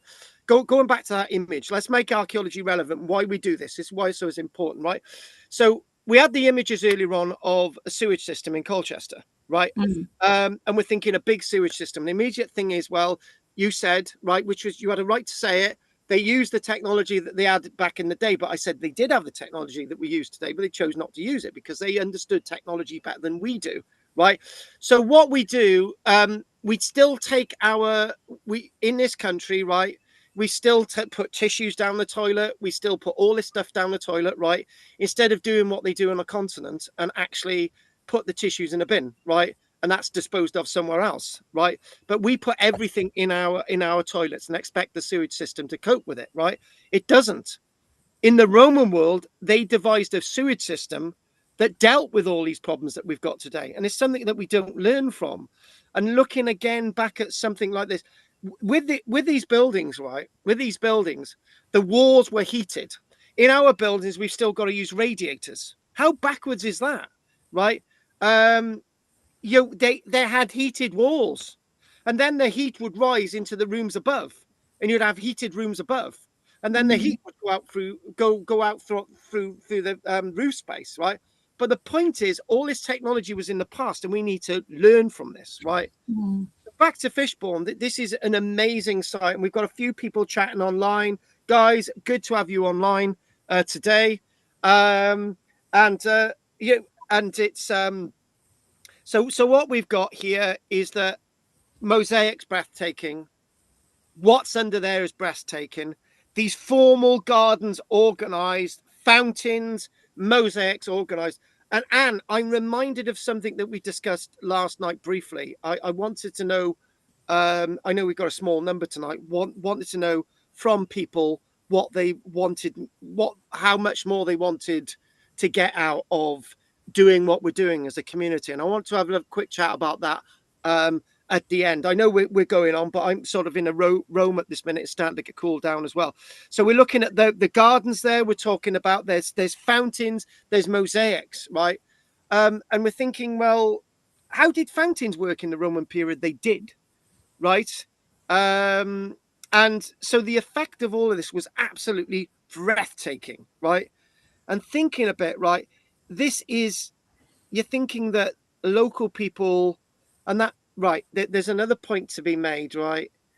And this is in the dichotomy of everything, right? They the local people saw permanence before the Roman period in the south, not in the north, as earth, banks, and timber, right? Romans come along and say you need to start building in stone because this is the way. But they're already starting to see that in places like Cleaver, Barton, and Colchester before AD 43, right? And they're seeing it here, right? They're seeing it here. But what the Romans are saying, what we need to do, we need to use a lot more stone. And actually, there's something here. The Romans are saying, right, we've got formal gardens, and the local people are saying, yeah, We like gardens. We like trees. We like the use of earth. We've been doing this already. So what we need to do, we'll expand this, and we'll meld it into the Roman idea of the landscape, because you know that box trees actually come down from southern England. Box trees are perfect for creating this effect, right?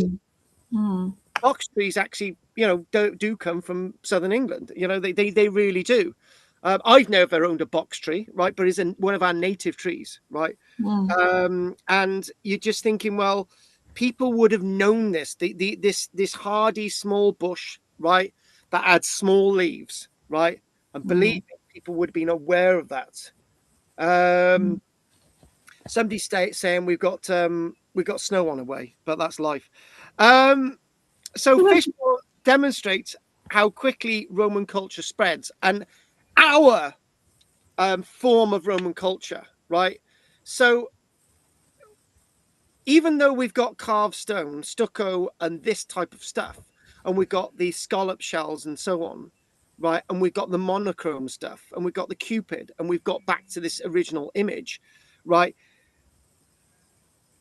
It's more of Roman luxuries are already here, but it's expanded on a massive scale, right? Fishbourne demonstrates how quickly Roman culture is expanded, not more that it spreads and more that people connect with it. It's a bit like what we're going to do, right? Instead of arresting people for playing football, right? People take on football, right? And did you know there was a person in Barry in the, I think it was the 1880s, who was arrested for playing football, right? It was in the local newspaper, either Richard showed me or something like that. But sooner or later, everybody's playing football and it becomes a popular thing. But somebody had to start that. And people are already starting this idea of Rome, trade and an expansion of this idea. So mosaic floors, you could get back to me and say, actually, mosaic floors are really a Roman thing, right? But painted plaster walls, they're already starting to think about that. Do you know what, right? Painted plaster walls, right, is not something new in Britain, right? As an archaeologist going to Orkney, for example, you actually do see coloured plaster on the wall from the Neolithic period. Plaster on the walls in the Neolithic period Britain. So we were already using this technology. Imported marble. Okay, we've got Purbeck marble, but we've got imported marble. Heated rooms. Okay, you could actually, and we'll come back to the heated rooms in a minute. Okay, formal gardens. We mentioned gardens. Water features. Well, aqua sulis. You've got the local. You're looking at sort of people are connecting with the water, aqua sulis, maybe Buxton as well, maybe the likes of Tass Wells that we mentioned earlier on, before the Roman period sort of eked out more in the Roman period. And I mentioned heated rooms. Well, can you remember back in when we looked at sort of Iron Age, Bronze Age stuff, and you had those heated stones that were placed in water, right? That's heated rooms, isn't it? So in essence, if we go through the tick list, mosaic floors, definitely Roman, right? Painted plaster, not Roman. Imported marble, okay, we've got marble here, whatever. Heated rooms, well, we've already got that bit. Formal gardens, already got that water feature. So what are the Romans actually responsible for? They're responsible for expanding what we're already doing on a grander scale. That's all the Romans are doing, right? So these were not frontier luxuries. These were luxuries within the world of Britain and Mediterranean ideals, sort of becoming present on a huge scale. So the Romans were saying, right, we'll just do it bigger. Yeah, so that's what we're seeing. So when we think about mosaics, and what we're going to do, we will finish at 20 past, because Pat's probably got to go and deal with the children. So we'll finish at 20 past 6 minutes. So mosaics. Fishbourne contains some of Britain's finest Roman mosaics. Chedworth, they are about, but these, I think what we're saying, Anne, is the ones that Fishbourne you can actually see in situation, in position.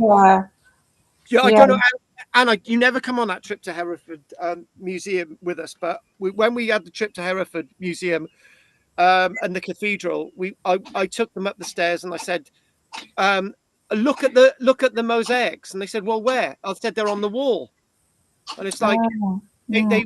they were erected on the wall of the museum, mosaics on the wall, for God's sake, covered in very thick layers of varnish.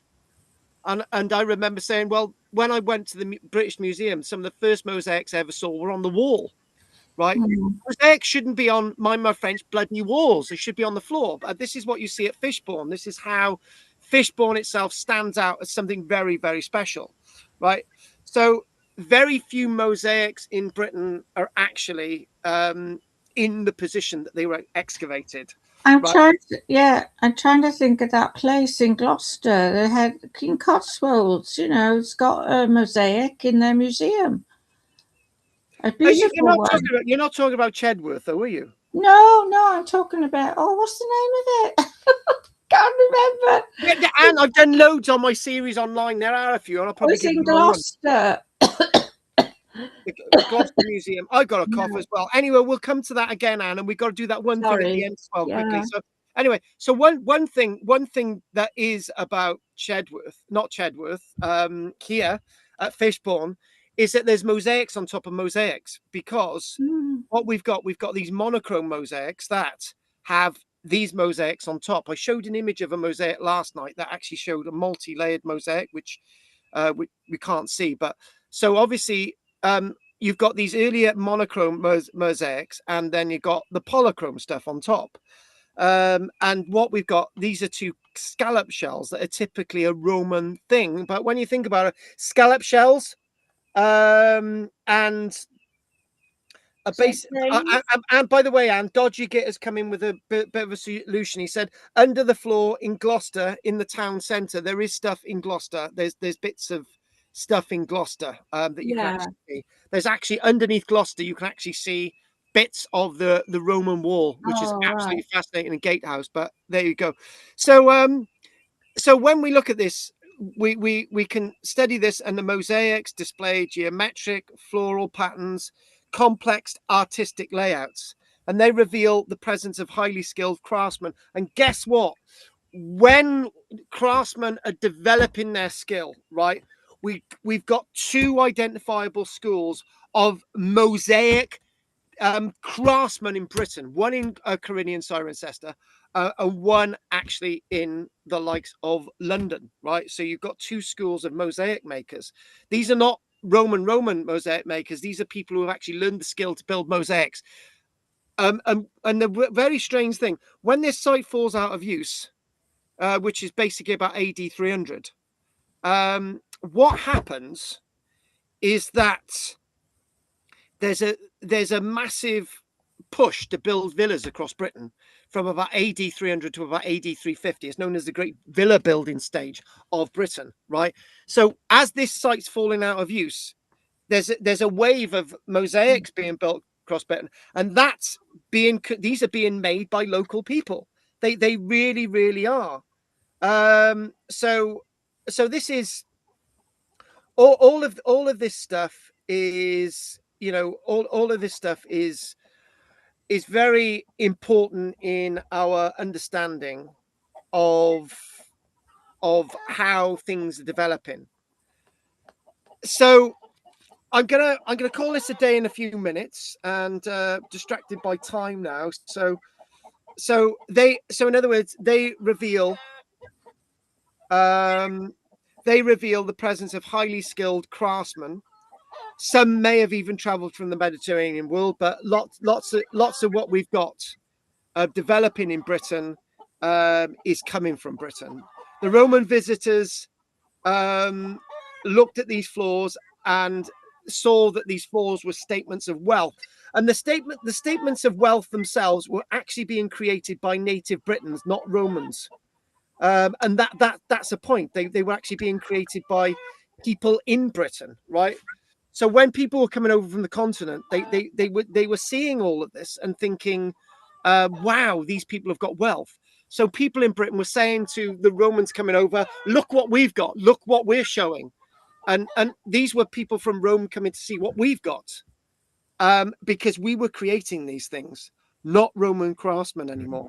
And this was probably quite early into about AD 150 and so on. So Britain had equivalents of luxury that in Rome they had as well. So one last thing we're going to do is look at next week. We'll finish where we finished last night. So this itself is the famous Cupid mosaic. It's completely intact. Perhaps the best known mosaic is the Cupid on a dolphin design, and this itself is probably on a monochrome mosaic underneath it. One day we might be able to get the technology to look what's underneath this. Wouldn't that be great? Yeah, basically we're getting that technology to read through papyrus, charred documents from Herculaneum and Pompeii, right? We're able to read through that. I think we're going to have the technology one day to actually read what's underneath this, and it might be that what's underneath this is equally as beautiful as this, but they just decided, I don't want a big picture of a phallus in the middle of the floor anymore, or I don't want a picture of Dionysus or Leda being seduced by Zeus or anything like that. What we don't want anything Greek. We want something like this, you know. So this combines Roman mythology with artistic sophistication, and the image would have been immediately recognizable to educate everybody. Such decoration advertised the owner's participation in Roman culture. And again, all of this sense of the Roman culture. Basically, Dodgy Git is actually saying, why don't you LiDAR it? Well, when you think about it, that technology has come in to actually, to actually get that, to actually try and read what's there without destroying archaeology. Archaeology has inevitably been very destructive over the years. We destroy stuff to get to other stuff. We don't have to destroy this to find out what's underneath this because we have technology. And Anne, Dodgy Git, your best friend online, he said Westgate and Southgate streets in Gloucester. Keep an eye on pavement to discover 8 octagonal panels representing Gloucester's traditional historical trades, or that's something else. Which is what about Cirencester? I thought there was one big one in Cirencester. I think there probably is in the museum in Cirencester. Yeah. Yeah. I think there probably is. But so, not as good as this. Not as good as this, no. And I think the one at Cirencester, a bit of dodgy ground now. I'm thinking the one at Cirencester itself may actually be moved from somewhere, or they built part of the museum at Cirencester on a Roman site. I'm not really sure about that. Yeah. But so what we're going to do is now 9:23, and we've done pretty well to get to this stage. And everybody online, if anyone wants online, give a donation. You can put the thing there. You can send a super chat, or you can join. Please do so online, and don't forget to like and subscribe online.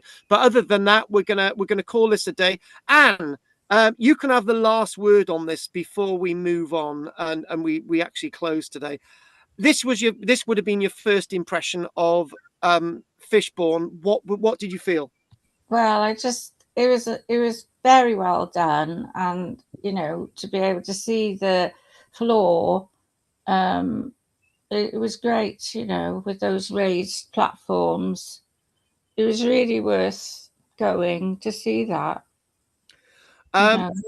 And can I just mention, did they allow you into the other bit? Like, there's a big building there that they've when you go into the car park, you've got the museum on the left, and on the right hand side there's like a big building which has got other artifacts in. Did you go into that one or no? Oh, I'm not sure. I can't remember now. Yeah, it was like a very warm afternoon, like today, and not like today, because today's too hot. But go on. oh yeah, but I just I can't remember. To be honest, I can't remember those big lawns either. I can remember going into the museum and seeing their garden, with the tree there, and there was a bit of garden around. We walked around. Yeah. Yeah. No, you did walk around because I've got photographs of it.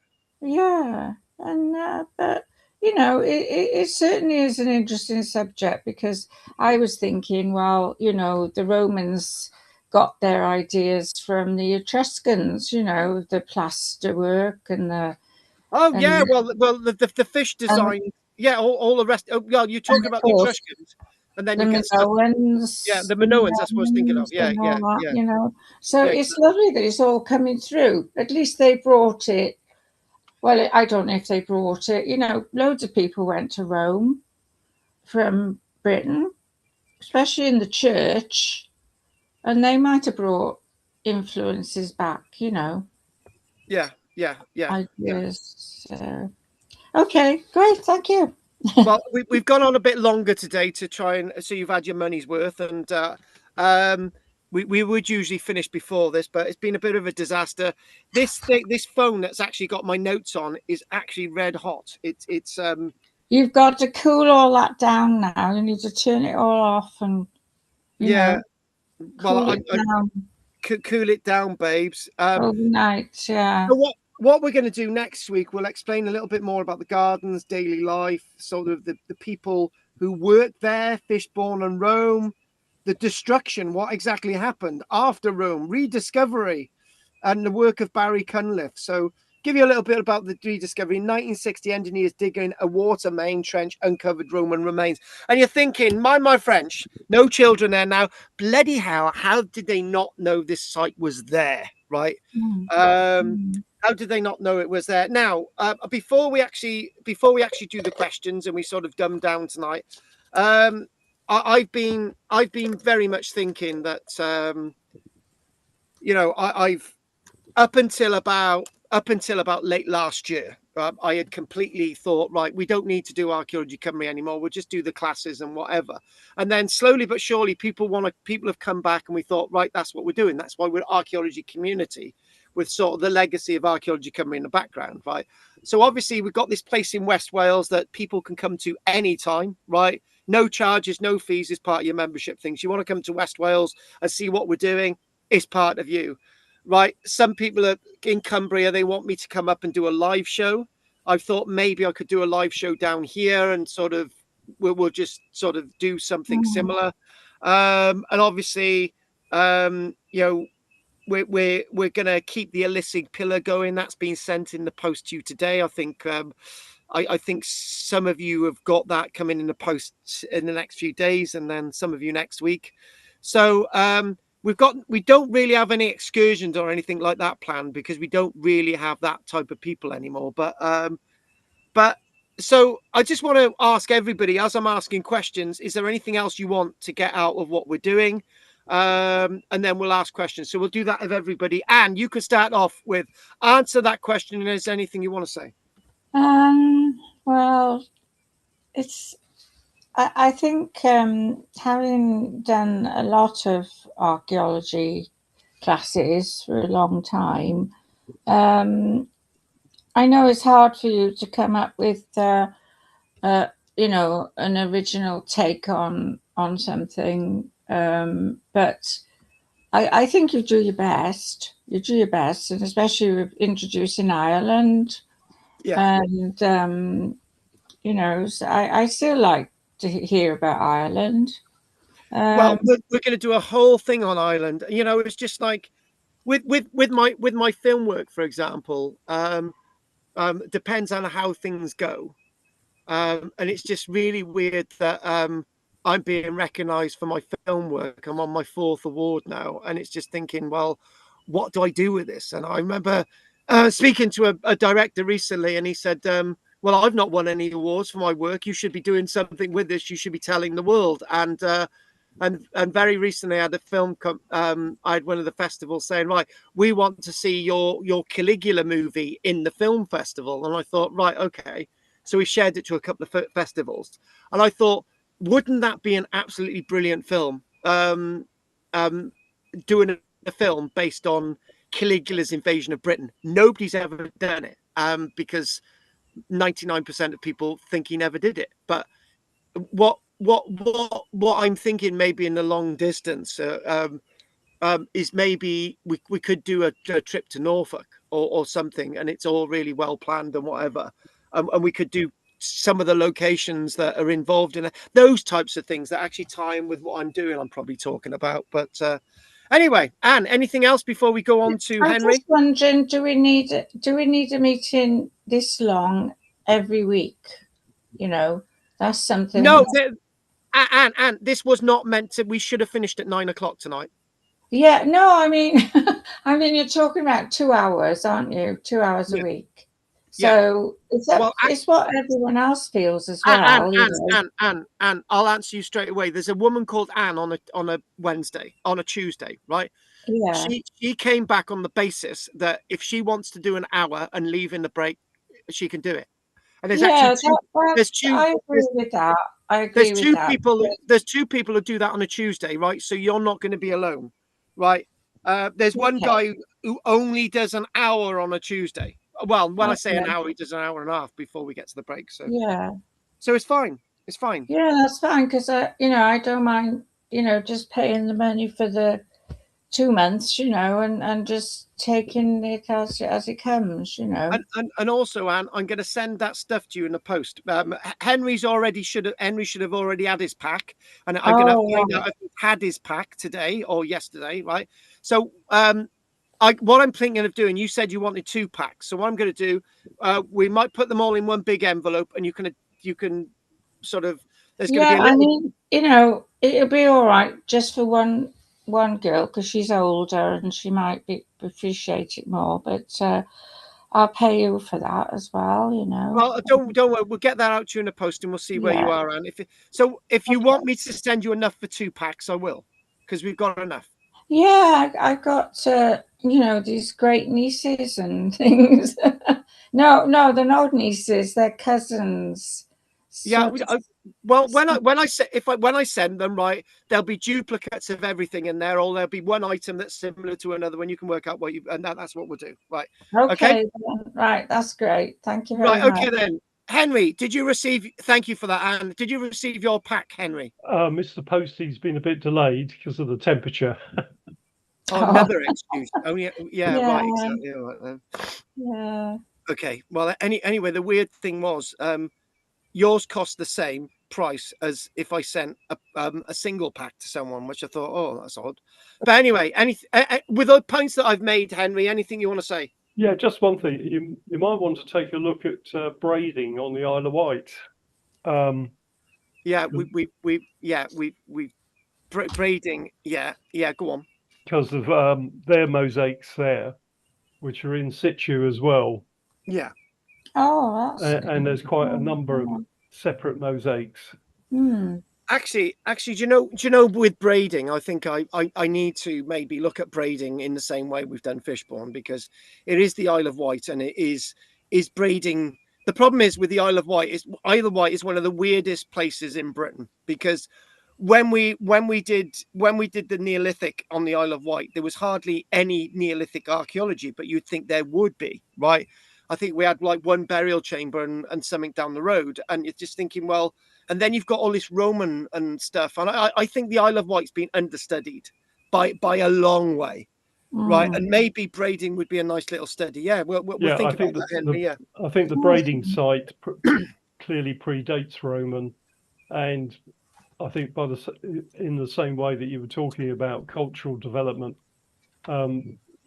lent more towards that as well.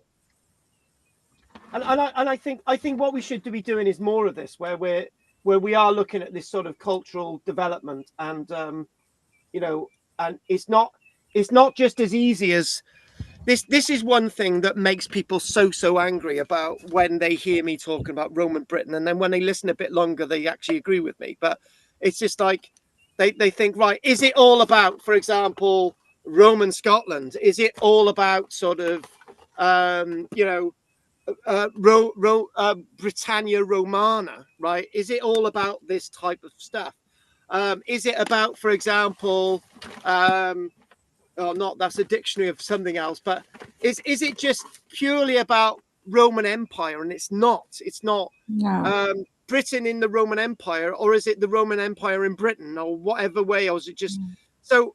Most of this stuff, even that image on there, right, is representative of of the way we saw Roman Britain, not the way the Romans saw us. But when you want to see that the Romans saw us, you look at Tacitus and Cassius Dio, which is the wrong way of doing it, and that's the way I'm not doing. So, anything else, Henry? No, that's great. Thank you very much. Good. Right. It's art. It's art. It's art. It's art. It's art. It's art. It's art. Right. Okay then. What was that? Yeah, I just had something else in my head. Then it's just gone. Right. Okay then. Right. Here we go. Dodgy Git says, "Do we redraw the roads that before the Roman roads and likely find out more?" Yes, we do. We have lots of stuff that already existed in Britain before the Romans. Right, Richard. Anything you want to say, love? No, very interesting. Do I tell Bill that you said that this week so he'll Yeah. yeah. Tell him he's missed it. He's missed it. He's missed Yeah. it. Maybe I should have recorded that. I'm sorry. It's on there. Right. Right. Okay. Anything else you want to say about anything else I've said, Richard? No, I'm happy with everything. Yeah, I'll do it. I got to the end of Tim's proofreading the other day, and I thought, right, that's okay. So I've got to do a little bit of John Anzio, because he's got a little bit about the bombing of the Graving Docks. Got to make sure that's in there. And then I've got to look at some of the images and so on, and then we'll be getting ready to go. He insisted on putting that image in of, I don't know if you've seen it on Barry and District Museumers of a image of Barry. So he's insisted that goes in. So there we go. Right. Okay. Yeah. So last one, Pat. Thank you for that, Richard. Well, Look. I'm Pat. just, yeah, I'm here. The grandchildren are gone, and I'm overheating, and I can't think. So, No, all we're right. doing now. All right, it's the end now, Pat. So, Yeah. and guys, this is not the usual. We would usually be finished way before tonight, but it's been a bit of a thing. So anyway, I'm going to call that. If nobody else has got anything else to say, I really appreciate you there tonight, and obviously everybody online. Basically, the last thing that Dodgy Git says: art that disturbs the calm and calms the disturbed. There you go, Anne. That's from Dodgy Git. Say that again. Yeah, this is from Dodgy Git. He says, art that disturbs. Hang on one second. Let's see. Right. He says, art that disturbs the calm and calm. Right. Art that disturbs the calm and calms the disturbed. That's what art's about. Yeah. Okay. Fine. Good. Good. Basically, Dodgy Git said, everyone go and have a cool shower. He wants to have a cool shower with me, but it's a long way to go for a cool shower. I'll jump in the shower with Richard. That'll be nice. Oh my God, Richard! If I jumped in the shower with you, would Pauline do my back? That's the question, and not yours. He's not answering that one. Do you see that there? Just come on now. Come on, we all want to go to bed. I'm off anyway. All right then. Richard, see you next week. Anne, see you next week. Yeah, okay. See you next week. Well, have a good Bye. week. Bye. Jordan said it's too cool. So anyway, guys, well, good night, folks. We'll see you next week. Take care. Bye-bye. Bye-bye. Night, folks. Oh, it won't go. Oh. Here we go. It's too cold to be driven to drink, and go and have 12 showers instead. How can it? No, he meant it's too hot. Yeah, it is, isn't it? Yeah. I've had one as I've been in the river. Right, okay. Oh, is he going in the river? Oh, be careful. He's in the river. He's in the river. Right, okay then. Okay then. Okay, night, Anne. Night. Good night. Night, Henry. Bye-bye. Have a good one. Goff would have been driven to drink if he was on tonight. He would have. He would have. And Dell, the three of them. Bill would have been driven to drink. I might look into that. Right. Yeah, there is one little thing, Henry, right? This is the weird thing, right? I of my Bridgen, my original classes, right? We've got sort of what is it? Bill, Pat, Anne, you, Dell, from Bridgend, right? And the only one I've got left from Lantwick Major is Gough, right? What does that say? I don't know. What do the people of Lantwick Major think of you? Well, obviously they don't like me now. Weirdly enough, lots of my people who went to Lantwick Major moved. I don't know Away what that says. What? to get out of Lantwick Major. Yeah, Gough moved from Wick, so I don't know what that says. I think he owned Wick, didn't he? What, Gough? Oh, don't start. He's gone off to. I'm looking forward to him coming back from Madeira because he sends me a Madeira cake. You don't want it in this warm weather in the post. Oh no. There you go. Exactly. Right. Okay then. I'll leave you to it because And what? you need to cool everything down. Yeah, I do. And there's one person just come on online called Lacola the Egg. Damn, no magic. What the hell does that mean? I don't know. Anyway, Right. I will see you soon. Yeah, enjoy. Enjoy. Take care. Night, guys. Night. Okay, thank you very much. I'm gonna call this a day. Fishborn over tonight and still on, and she shouldn't be still on and should be off. Anyway, don't forget to like and subscribe. I will be doing more lives. I might actually do a little bit of a live now going over towards the goats. We'll have a little bit of a chat live going over to the goats. Ari at home now, walking NY streets making music. Chill out, man. Night. Diolch yn fawr chi, dodgy get. Everybody, if everybody likes and subscribes, that would make my life a lot easier. And anyone who does join, £1.99 a month would be absolutely great.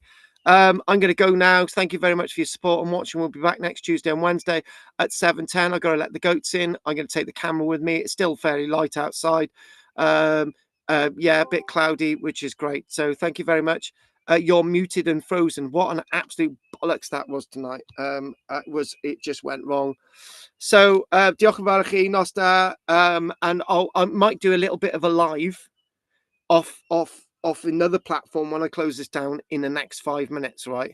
After I put the little baby turkeys in. They're cheaping like anything. They're getting cold. Why they get cold? I got to put them to bed. They're going bed. Okay, diolch yn fawr i chi, nos da. And there we go. So there we go. You're muted and frozen. You're muted and frozen. You're muted and frozen. You're muted and frozen. There we go. Nothing in that chat box. 1, 2, 3, 4, 5, 6, 7, 8, 9, 10. Done.